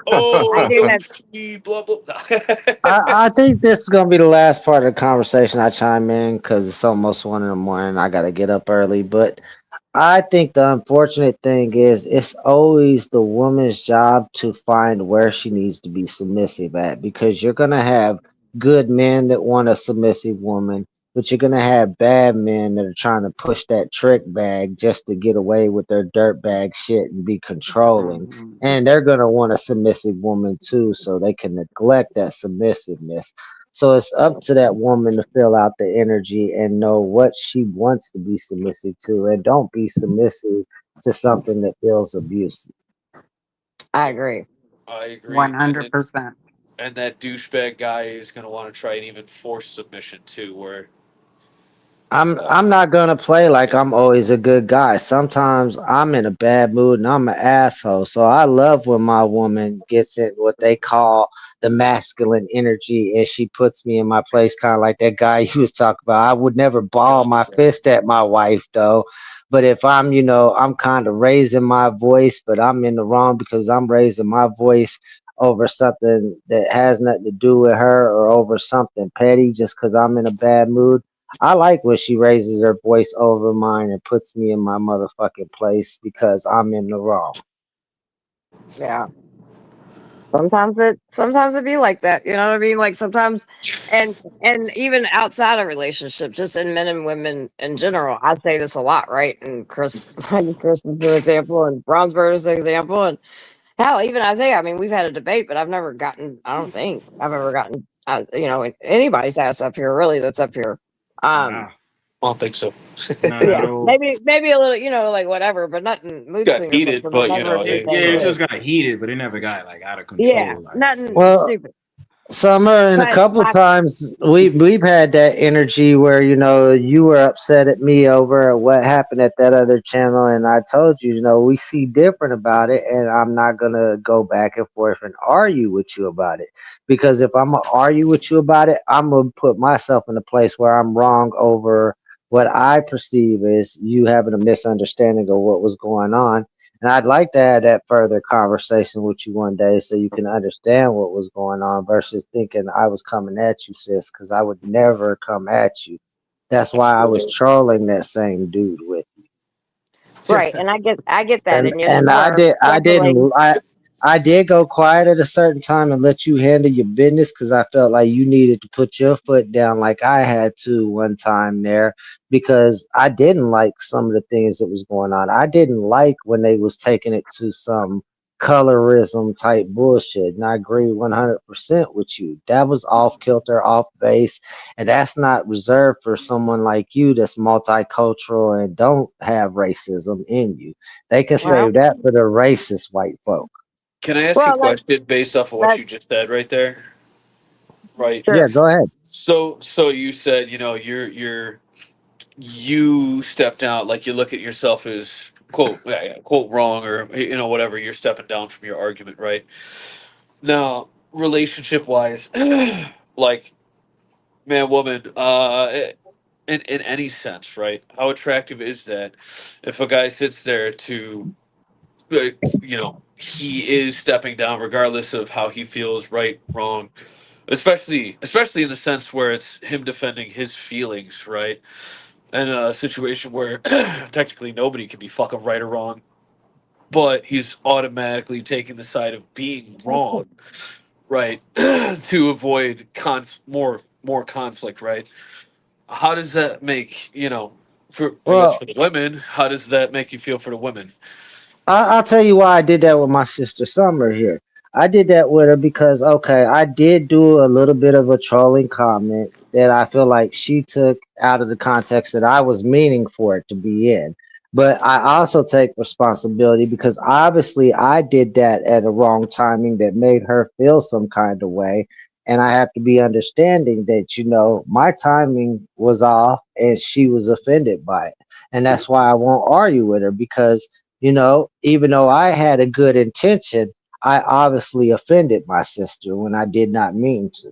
So Yeah. there's no sense in me arguing with her. I'd rather let her have an understanding of where I was attempting to come to, but I obviously fouled up and offended my sister. So I guess from the women's standpoint, is it unattractive when a man does that, right? As far as, this is, you know, bowing down, quote unquote, right? It's not quite bowing down, but at least taking that bottom road, not defending, just I see it just as kind of. understanding. To call it bowing down, I would see that Right. as the Yeah. ego I coming didn't in. have a better way to say it. That wasn't So bowing to down. answer So your from a question, woman, Isaiah, like to me, and this is where I was talking about ego, right? To me, you should, if you care about somebody, whether it's somebody you call your sister, whether your girlfriend, whatever, friend, Your whatever, mother, mom, whatever, whoever, yeah. sister, anybody. If you care about another, a woman, since we're talking about men and women, right? yeah. And you are realizing that maybe something you said or did hurt their feelings, and you're like, you know what, it ain't even that serious, like, and her feelings mean more to me than whether I'm right or wrong, and how I look to other people. Because if you care about somebody, right, and this goes for women to men to men to women, if you care about somebody and you feel like maybe they're off key because of something you said or did, it shouldn't matter to you about what anybody else thinks except for that person that you want to make it up to. And I think, and sometimes men and women, their egos get in the way of a lot of shit when it comes to relationships, especially with the opposite sex, because they're worried about what the same sex is going to think of them. They're worried about what their homies or other men that may see them and they may perceive them as weak or something. But when it comes to a woman, you're not being weak. You can't be weak when it comes to a woman. You're a man. You're supposed to be gentle with a woman. You know what I mean? Yeah. Like, Yeah, I so guess Wait, Mike, So let me clarify. Let me even hold on, clarify. no, hold on. Let me finish though. Okay. Even in Yeah. your questioning, you said it's bowing down. That why you would see, someone apologizing or making something right, bowing down to the opposite person. To me, that's an ego thing in itself. You know what I mean? Yes. Because otherwise, you would just sit here and then saying, "Well, how do you think other people will perceive you or whatever?" It shouldn't matter what other people think. That's the problem. We so worry about as a society because everything's, we got the internet, we got this, everything's instant. Everybody's opinions think they matter when really, in all honesty, they don't. And Especially when that it comes to a personal relationship. and that's exactly where I was going, because a couple times over that incident that happened, Summer has been kind of snappy at me, but I understand that comes out of where I hurt my sister's feelings. And that's why I tell her every time, I'm not going to argue and go back and forth and yell with you, Summer. I'm open to have the conversation so we can have more understanding. And I take the responsibility where I was wrong, because nothing matters other than the fact that I offended my sis. You know what I'm And just to saying? give you, All that Isaiah, other so shit don't matter. Well, and so you hold on, Isaiah, and so you get a whole story. We were on another panel that was definitely me being a female, me being an outspoken woman. I mean, I was 2 days. I was on that panel, and I'm talking about you an battling. outspoken I was woman, you Raising don't fuck. hell. I was raising all kinds of. I was called every cracker, peckerwood, you name it. It was fucking name. But I didn't One give a man fuck. I was said it was a culture shock for him. Right. and and I didn't let up. I was giving them every fucking bit of hot mess summer, right? Because that's who I am. And And he bro came in deserved there, it, and because yeah, they did. an example of the conversation we was having about submissiveness.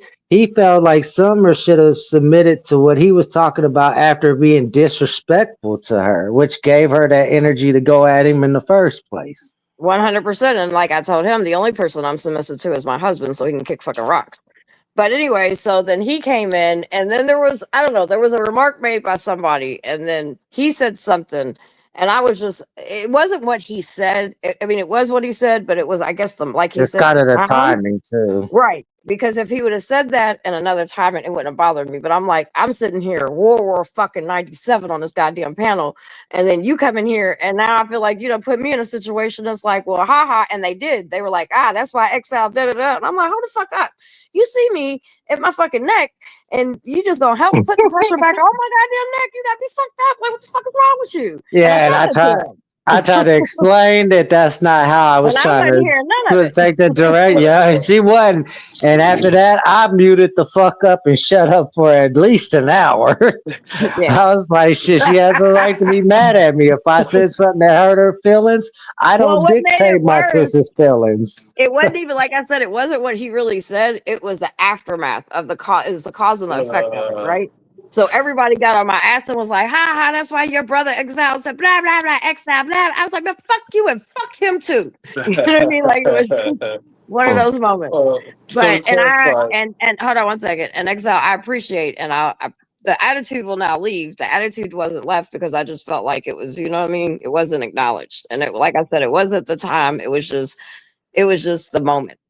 Yeah, and that's why I want to have a conversation with you. I understand. Obviously, I cracked a joke trying to lessen the tension on the other side so they'd ease up on you, and they used it as a weapon against you, and you got offended. And I was like, well, that was wrong timing for that. I recognized it for what it was.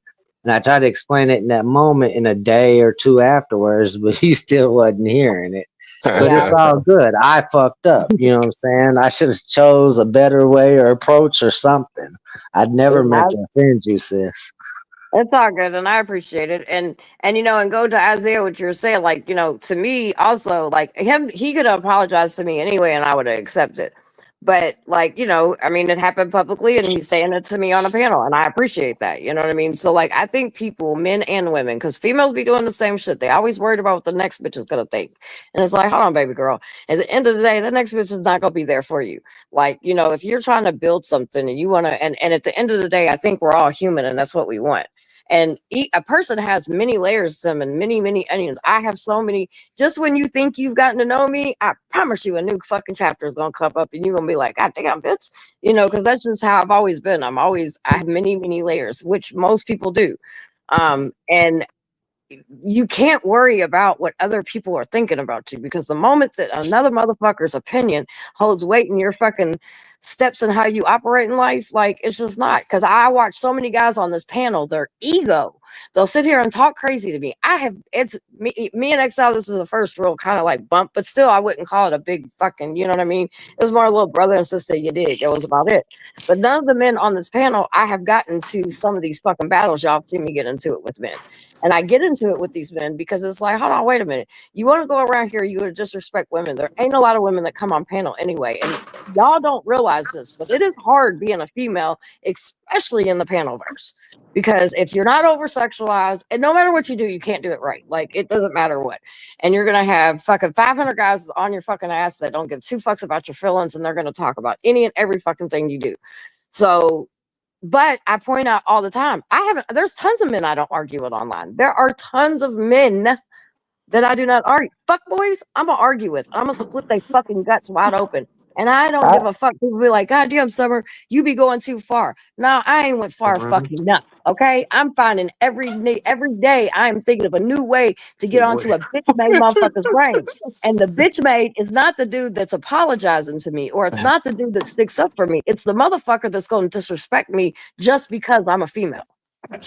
I mean, there's many times, I don't know how often you're watching over there, sis, but there's many times, the men are just wanting to focus on what they want to talk about and get their viewpoint out.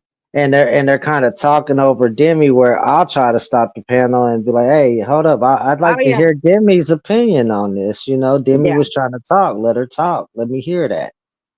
Because, I mean, that panel's a little overpowering with men versus females. I have a question for Isaiah. Whose opinion are you concerned about?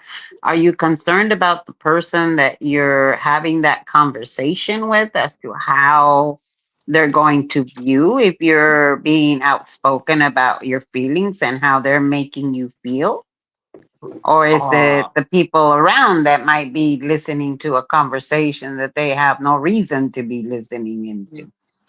Hold on, Isaiah. Before you answer that, peace to the chat. I hope all of you guys have it's at this point a good morning and a good day afterwards.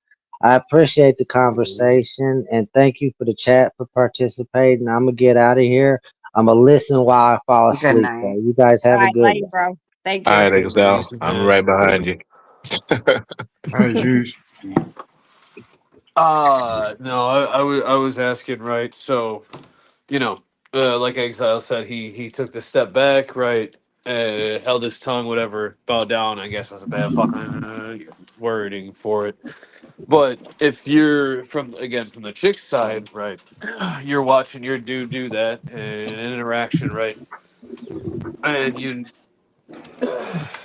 I mean, assuming he's fucking he's I don't know, he's right or whatever conversation, he ain't wrong. But you watch him take that road where it's negating of conflict and further argument and just again subsiding his opinion, right? Does that make you think more or less of him? No, not at all. I think he's a man that can sit here and put his ego to the side and make right something he did wrong. Why would I ever think that's weak? No, I think that he did wrong. It's it could be that it was wronged against him, but he's however it doesn't matter. Whatever it is, sounds like you're trying to perform for the fellas, right? I think and please if I'm getting this wrong, so you and your significant other per se are having an argument. No, you're or man, am I am I watching? Is watching an argument happen that I mean, it doesn't matter who's involved, but whatever the fuck the argument is, your man is just assume that he's in the right, but your man takes the road of, I don't know, complete de-escalation, just whatever, even apologizes when your man's in the Mhm. right and the other person is in the wrong, right? How do you I okay. feel I about? understand. Yeah, Men die every day because of not of stupid shit. So if my man decides to squash something that is could end up Yes, stupid, I'm exactly. gonna think he's a fucking king. That's what okay. I'm gonna think. It's Yeah, maturity I though. mean, Men, If you we could squash it right there, and then right, we take care of it when we get home. You know, yeah, it's maturity, and Yeah, especially that those part. examples of like that's when not a goal. if it's my lady, if it was my lady, you know, if it was like if it was Why my why girlfriend, ruin the hold on date? one yeah, You second, know. you guys. oh, Ghost, just so you know, you can join us, but just so you know, there's absolutely right now we're doing a panel discussion. So we're talking about relationships. Please join in with the panel. No trolling, no talking over, none of that. Okay. Sounds good to me. yeah, I was Sup, I'm gonna goes. okay. Go so ahead. goes. I just I was wanted to gonna let you know. But I was welcome. gonna Go say ahead. real quick, Thank you, like Holler. I was gonna Holla. say like it's never been my intention to want to argue with whoever I'm dating, whoever's my girl in the streets. I don't like that shit. Because I just don't, you know what I mean? Because my thing about it is, I'm gonna Agree. calmly say we could talk about this when we get in the house. I'm not gonna do this with you right now. Like Yeah. I remember I had a disagreement with somebody, with some girl that I was attracted to, and I said, you know what, you got it. You said what you said, and I respect that. And I just was like, it's cool. Imagine if I started arguing back. I'm like, bitch, this is what the fuck I said, and blah blah blah blah blah. And that it wouldn't make me feel better because I'm gonna be like, yo, if I'm wrong, no, excuse me, if I'm right and I know you're wrong, my point is I'm gonna make you look stupid without even having to do Imagine anything. if You you understand win what an I'm saying? argument against your Hold on, woman. It's hold not on, even an Ghost. argument. Hold on, Yeah, Yeah, yeah, Ghost. hold sorry. on, I'm Ghost. sorry. My bad. Hold My on, bad. Ghost. My point is, if it's in a situation where I ain't saying with this all with certain women, right? Like certain women, like, look, my whole point is I'm trying to understand you. But if you doing stuff indirectly to make me look stupid, I'm gonna make you look stupid more than you gonna make me look stupid. You know what I'm saying? And in other situations, if it's like, yo, I don't want to make you look stupid. I just want you to understand my viewpoint. And my thing is like, let's have a conversation about this. But in this environment, you're not in a good headspace. I need you to be in a good headspace when we get home. And it's not about me trying to over dominate her and be like, oh, because that's a man. Da-da-da. It's not that. It's just like, look, you're not in a good headspace. Let's calm down. Let's recuperate, and let's have a conversation. And I learned because I think this is my philosophy. The first woman you're gonna always know, the first woman you have to deal with is your mother. That is the first woman you have to deal with. And my mom yell at me, be like, Bronze, shut the fuck up. And I'm like, Mom, can we talk about this a different time? Good luck. And I don't even get the chance to talk. Like, I'll just be like, yo, but the whole thing that I'm saying is the first lesson that you learn about women is from your mother. That's true. You get a I whole agree. I perspective. don't agree with what you just said, though. I agree with the mother part. I don't agree with like you said that you were gonna sit there and have an argument with your woman. I don't agree with that. I didn't say that I wouldn't was gonna argue. have an He argument. didn't say that. I didn't say that, Ghost. He Oh, actually my bad. said he don't want to argue with her in public. He would rather Yeah. them calm down and talk when they get home. I said that I Likewise. disagree with arguing with my woman in public. I'd rather Yeah. go home and have a conversation about it. Oh, Yeah. all right. I My bad. agree with that. Maybe I misheard that. My bad. You know, me and my husband were just talking. Even like, you know, how I'll see people on Facebook. I hate this on social media. A couple will get in an argument and it's all over fucking the thing. You know, Yeah, I me, hate I'm that the shit. type of person. One, I don't like people knowing my business. Like, I'm not going to social media. It's not what we do. And not only that, but like, I'm not going to sit here and go. I'm not one to even go to even a bunch of my girlfriends. Like, I got one friend and she's a married chick, or you know what I mean, like, or been in a relationship for a very long time. So she's so on my equal level to have a conversation with when I need to vent about my marriage or something like that. You know what I mean? I never think it's a good idea. And I'm going to say this for anybody that's listening to me. I have been married for almost 19 years and I have very healthy, very happy marriage. Do not bring a bunch of people into your fucking marriage. Don't Yes. argue in public because that is Yes. not what you need to be doing. You know what I mean? Your husband and your wife or your girlfriend and boyfriend, whatever setup, or two chicks, whatever, I don't care, whatever, your significant other, like they're a representative of you. And you just can't do that. And the more you bring people into your relationship, like I don't like going to parents, like we don't go to our parents, we don't do none of that shit. Like we're gonna work that shit out. You know what I mean? Like, and you're not gonna know on social media, like, oh, Curtis and Summer's fighting. Like, no, we don't do that shit. Like, I just that's not healthy. It's not. And then not only that, you create stupid shit in other people's head because okay, y'all venting, y'all arguing right now, and the motherfucker, oh, he gets on my goddamn nerves. I can't stand this motherfucker. And then 2 minutes later, you're like, oh, he's my hero. You know what I mean? And motherfuckers was like, bitch, you was just like, just don't do that. Exactly. You know what I mean? That shit looks weird. It's stupid, and that is not what grown ass people do. So many people do that shit, and that's when, and you're like, oh, well, then you want to tell your friends to stay out of your relationship, but bitch, you bring them in every time you upset. Be grown. Like write in your diary, go for a walk, like have one person. Do not, if you are married or in a long-term relationship, I love people, but man, if they fucking single, they ain't got no goddamn advice for you. The bitches are single. They need to talk to other single people. Real quick, my mother always and no said the way. No disrespect to any single people out there, but you can't tell me shit about my 19-year marriage. You just can't. Mine was My fucking mother. I had her friends texting me. This is how to be a boyfriend. This is how you be nice. What the hell? That's no. My mother always told me the way that you speak about your husband is the way other people will treat him. Yeah, everybody likes my husband way more than me. They love my husband. It doesn't mean that I'm going to put him in this pedestal where he does no wrong. No, that's not it. But if I'm constantly telling my sisters, he's such an asshole, he does this to me, he does that to me, and they tell me to leave him, I'm gonna be like, I don't want to leave him. Then who looks like the idiot? You that supposedly is putting up with all this abuse of, yelling at, which, by the way, I'm gonna let you guys know that doesn't happen here. Right, you're We just sit down, we have a conversation, and you know what? Does it get heated sometimes? Yeah, but our level of heat is not we're not.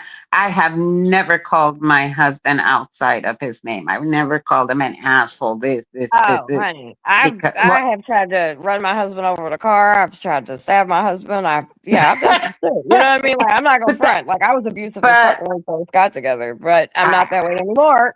But no, I've already. You know what I mean? Yeah, no, I've already dealt with one relationship like that. My husband is what I like to call a quiet strength.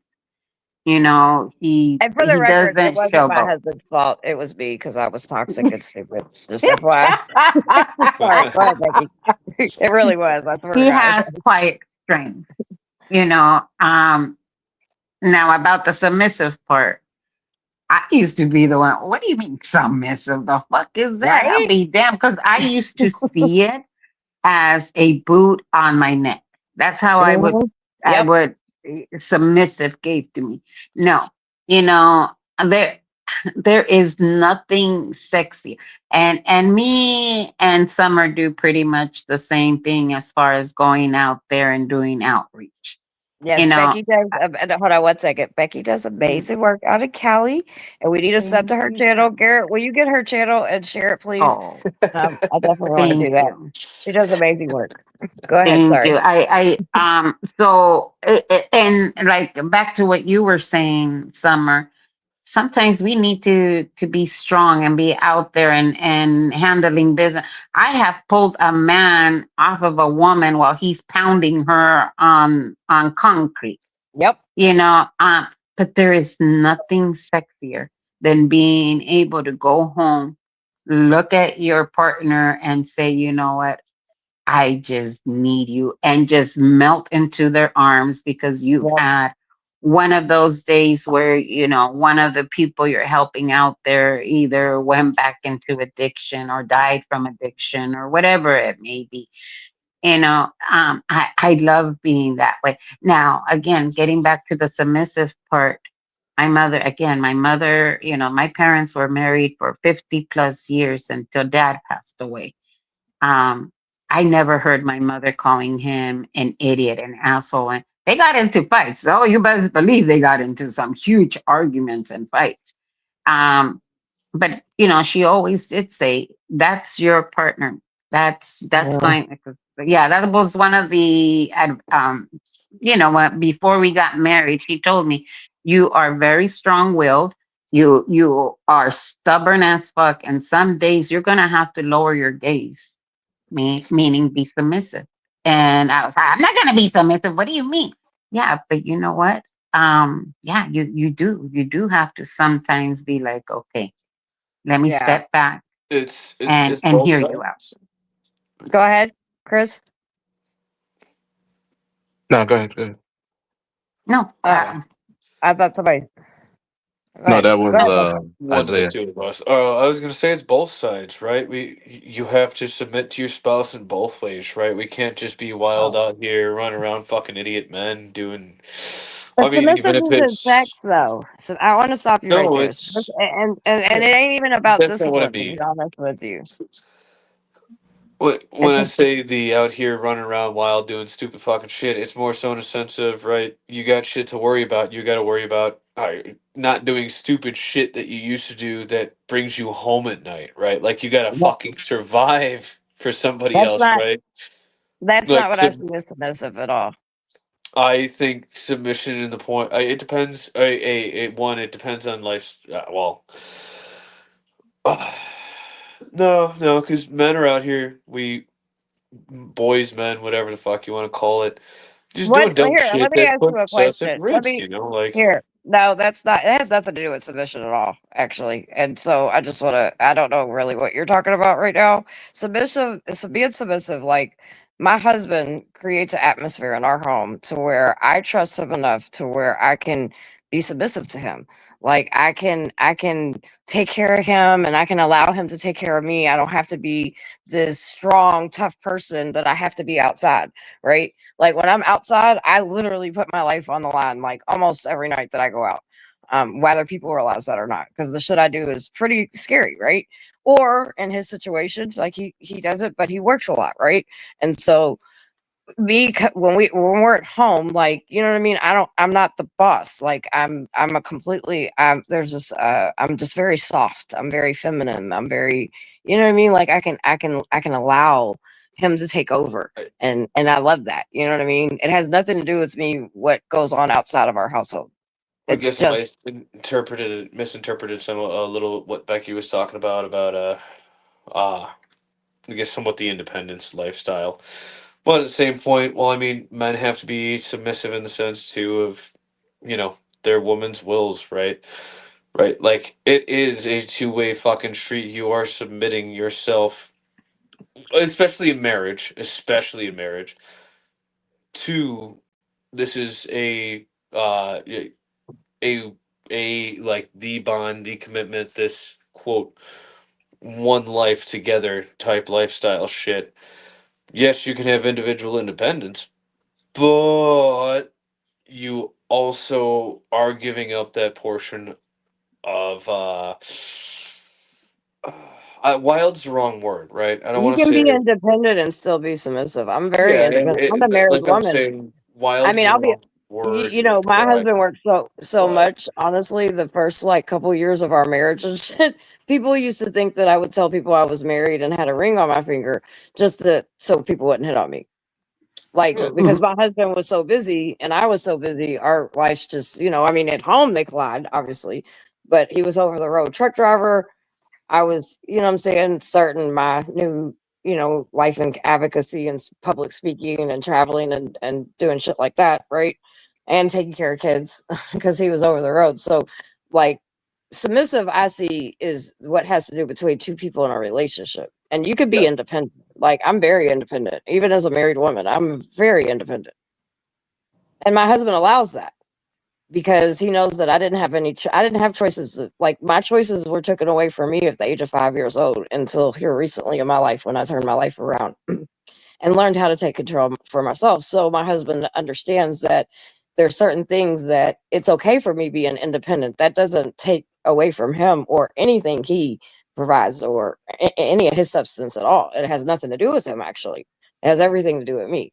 So I think when you're talking about independence, especially in a marriage or a long term relationship, um, it may look a little bit different, you know what I mean? But yeah, I think submissive is when you don't have to be independent, right? Am I wrong? I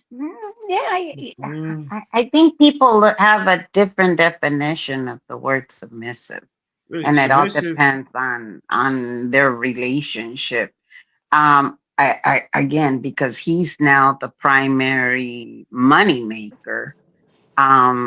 People would think that I'm like this.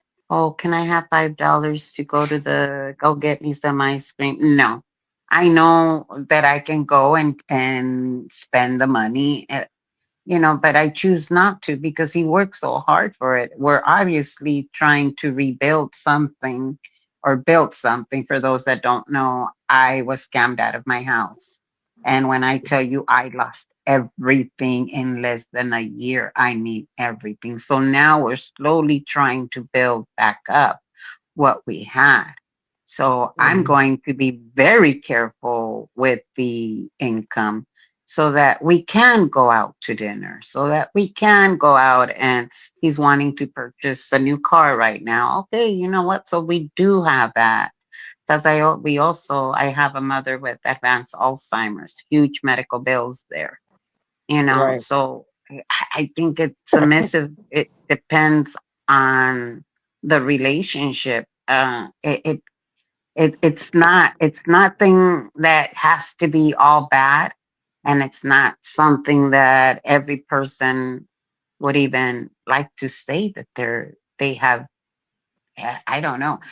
I really don't care what people think about whether, oh, she's so submissive or not submissive or whatever. I had a cousin that tried to get into our business, talking about, well, if you want her to serve you your plate, I don't see you giving her money. Little did he know that every time I opened my wallet at a restaurant, it was because my husband had already given me the money.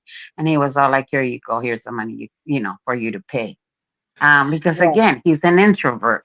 This cousin didn't know this. He just saw me opening up my wallet. He didn't know that my husband already filled it up. Right. And then, yeah, so they don't know our relationship, and people are gonna want to get their 2 cents into your relationship, and it's up to you to put your boundaries up. And no, you know what? Sorry, this is a relationship of two. Right. Not 3, not 5, not To the 10. greater good of the. But it's submissiveness is an inherent thing that women know, though. So that's what I mean. I don't even think finances have to go into it. Like when a woman, this is the thing. When a woman knows she wants to be submissive to a man, she's going to be submissive. Ain't nothing that's going to change that. You feel me? Right. That's how Summer knew that she wanted to be submissive to Curtis. You feel what I'm saying? So the thing about it is, if a woman knows that she's into a man, and regardless if it's money or money not involved, she knows that. Mm-hmm. So that's why I think it's a trait that women already know. They inherently know that. Even if you want to talk about those ratchet women or this, that, and third, let them get around a man that they like.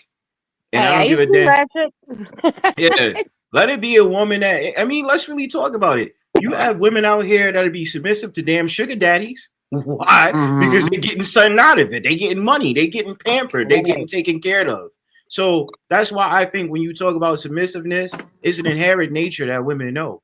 And then with men, submissive, I don't even feel like it's weird saying a man is being submissive to his woman, but it's not. It's a catch-22, because it's like, if I'm dealing with my woman, right, I already know that I'm going to do these things for her because I truly care and that I love her, right? I'm showing I'm here for you. I'll do what I want to keep you around because I want you that way. See, and that's the thing where I think some of us men got to be careful, or just anybody in general, because it goes back to the idea about energy. I need to understand that when I give you this energy, this shit is going to be well received and reciprocated. There's too many times people make dating decisions when they know they're dating the wrong person. I'm a prime fucking example of that shit. Too many times I've dated the wrong motherfuckers, and I sat there and being like, fuck, why did I do that? But All right, I hold on still. one second, you guys. Well, We have you know what? At least you got the learning experience. You know. Oh, that's exactly what I was about to say. I was like, I always kick back and I learn, and then I always have to say, "Yo, that's my energy." You fucked around and found out, and now you looking stupid. Calling my phone back. Duh. All right, I have two people in the back, Alex and Harry. I'm gonna let you guys know. The Oh first time shit! you Goddamn. disrupt my panel, you're out. Because this is my panel. Alex. You're going to stick into the conversation. You're not going to overtalk anyone. Okay. Just so we understand each other. If you cannot do that, you will be exited. So don't be surprised when it happens. Because we've had a very nice. No, it won't be going because it's my panel. So this is where I take control of things. So just so we all understand each other, we're talking about relationships. We're gonna finish and let Bird and Chris say what they're gonna say, and then you guys can join in. Nah, I'm done. I was trying to be funny. Say, put some respect on it. What makes you guys think? What makes you Hold on. virgins? Wait. Okay, so you're just gonna wait until it's your turn. You're not gonna just jump on panel, so you can sit in the back. Because I'm not joking. We're having a good conversation. This isn't about you. You can either join it and wait your turn to talk. Okay?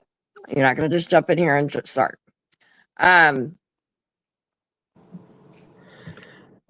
Isaiah, what were you saying? Or relationships? We're talking about relationships. Yes, we're Men talking and about women? relationships. Okay. Yes. Yeah. What And right about 'em? now, we're talking about the submissive thing. I think that some people just, you know what I mean? They take it's, you have to be, that's something that you have to, I feel like, have to trust the person, right? Because it can be something that can be used as a form of control and abuse if people aren't Yes. using it the right way. You know what I I mean? agree with you. And I Yep. think that's why so many women shy away from it when they even hear the word submissive. Because like even on panels when we're talking about it, and the way men think in their mind, like a woman's supposed to kiss their ass and do all this other kind of shit. No, you actually lost. That's why you're not up here. No, they're not. But when you're like intimate with someone, they love Yeah. that. Like you're supposed to be. They should be submissive to you in the Well, bedroom yeah, but and I'm not. like We're that. not. We're not. But Talking not about like in sex. life. Yeah. But we're Oh. not talking about like sex though. You know. I Yeah. Oh, mean, that's the there's only time they should other be type of. submissive. They shouldn't be submissive No. like just normal. No, like it's I'm the not man, that. you're the girl. Submiss to me. Well, Alex, when you've been in a relationship, what about your woman? Was she submissive to you besides Always, the bedroom? always submissive to me. Yeah. And she cared about you outside the bedroom, Alex. Yes, 100%. In full love. And that's why she was submissive to me in the bedroom and also in life, but in a like certain respectful way. Not just like a slave to me and shit. But in the bedroom, it's submissive time, but not also like in a bad way. Just that's how they like it. It turns her on too. Yeah, She used but to we're tell not me talking like about sex. I love We're when you not. like take what you want. Like I love when We're you not like that talking with me. about. We're not talking about sex. So leave sex out of this conversation because we're not going to turn it into a sex conversation. We're just you could be submissive in a relationship to a point where, like, you know what I mean? Like you want to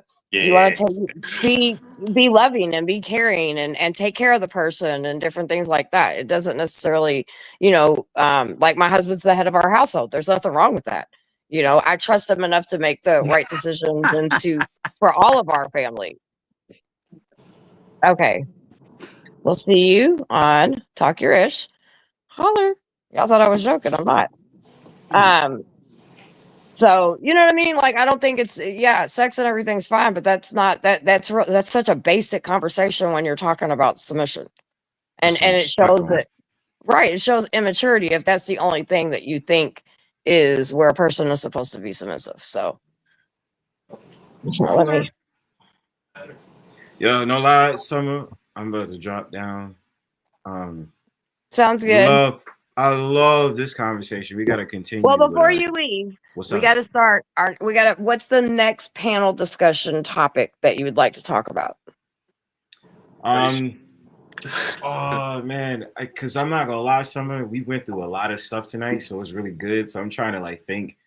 I think we should talk because we can still this is talk good. more about the same topic, basically. I mean, I think we should definitely have a part 2, Summer. I'm not gonna lie. Yeah. I agree. Because I already have ideas of like who I know would go on a panel. Like, for instance, Hustling Muscular. I know he's gonna give his opinion on this. And then it's like where I came from, which is like the Red Pill / Manosphere community.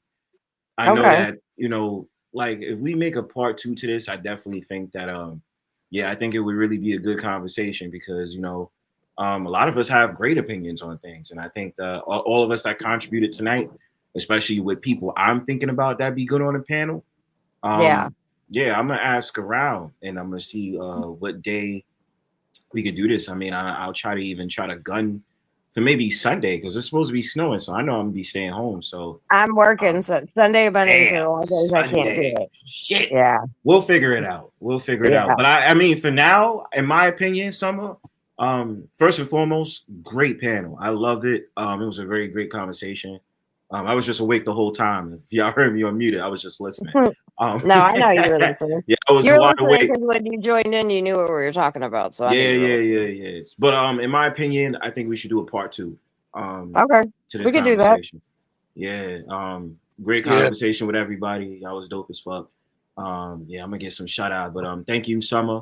Most thank y'all definitely. all for y'all opinions because I really like the opinions I gave y'all. But I'm gonna be out. Holla at y'all. Peace. Holler. Hey, have fun.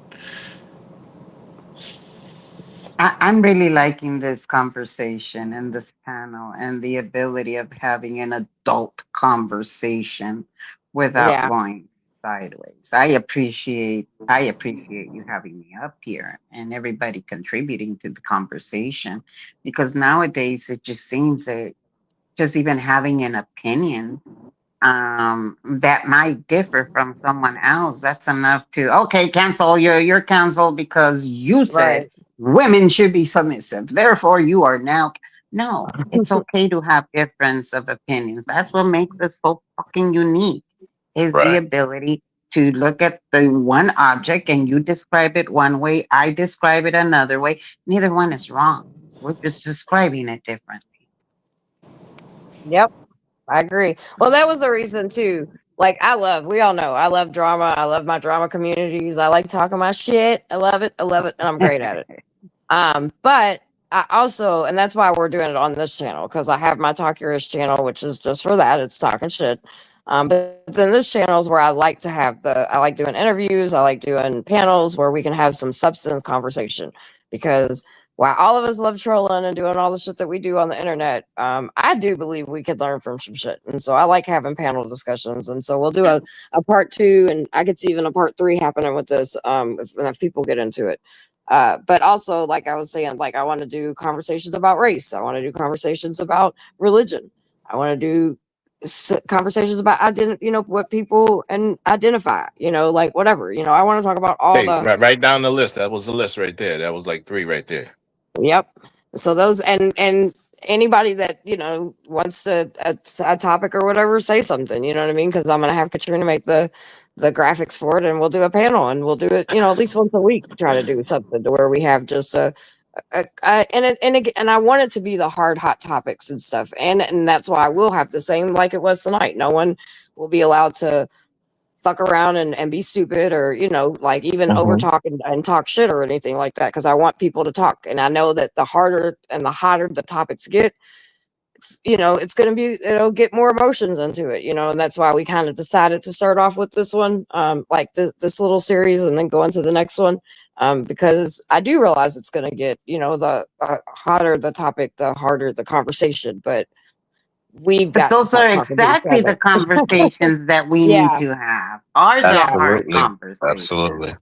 100%. So, and we'll talk about politics and all of that. You know what I mean? Like, I think it's discussions that people need to have. And I think there's a lot of people that have things that they don't understand or agree with, or, whatever. And I think their opinions matter too. I don't want everybody to have to agree on things, because I think when you disagree, you actually can learn some shit. Whether good or bad, you're going to learn something.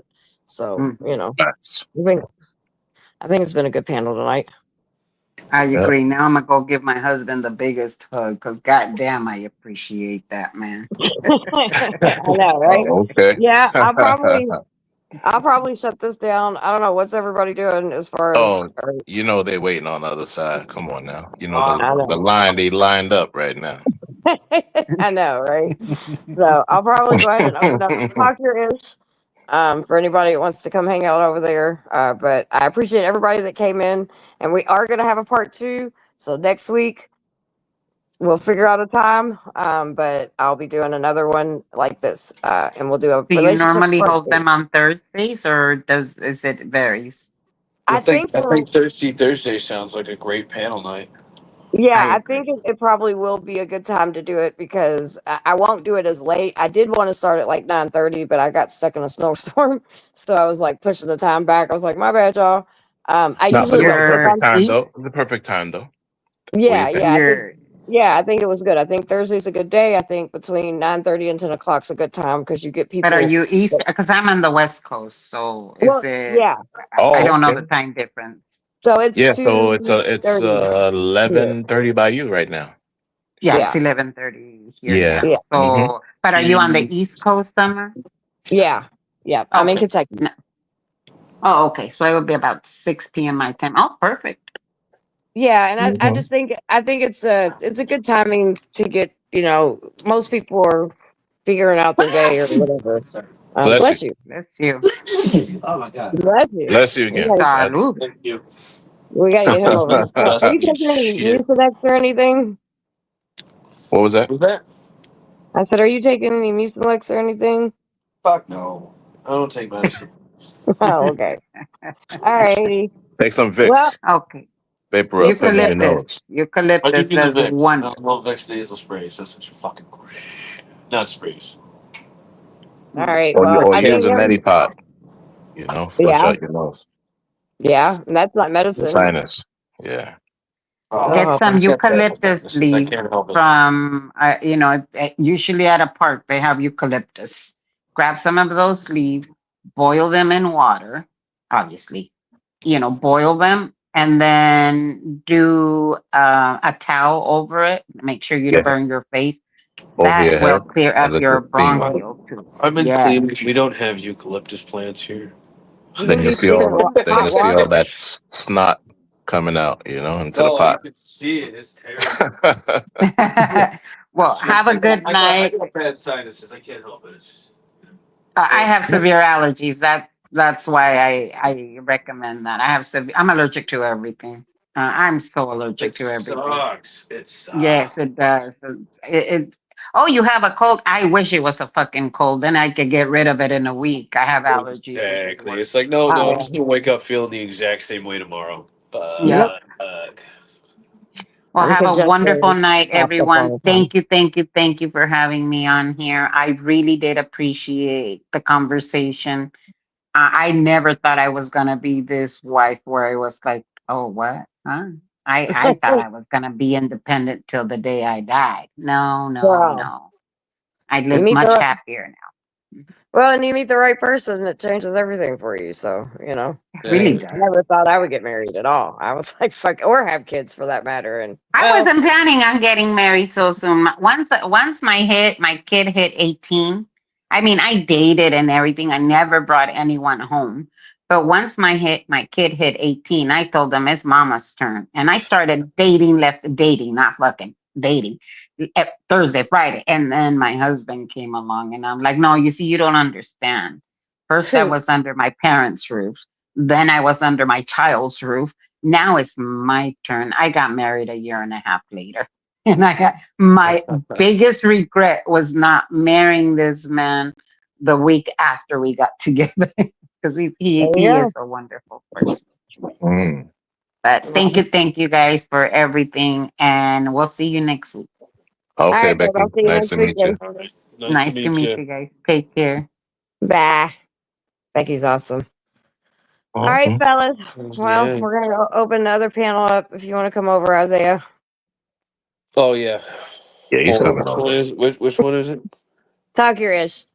Oh, okay, cool. All right. Our Just wanna make normal sure one. it's That's one of the many you have that I'm subscribed to. So. no, just 2 for now until I start my gaming channel, but just 2 for now. So you're good on both of them. All right. Well, I'll see you guys over there. All right. Bye. Bye. All right, everybody. Well, Talk Your Ish is in the link down there. Garrett linked it, so anybody that wants to.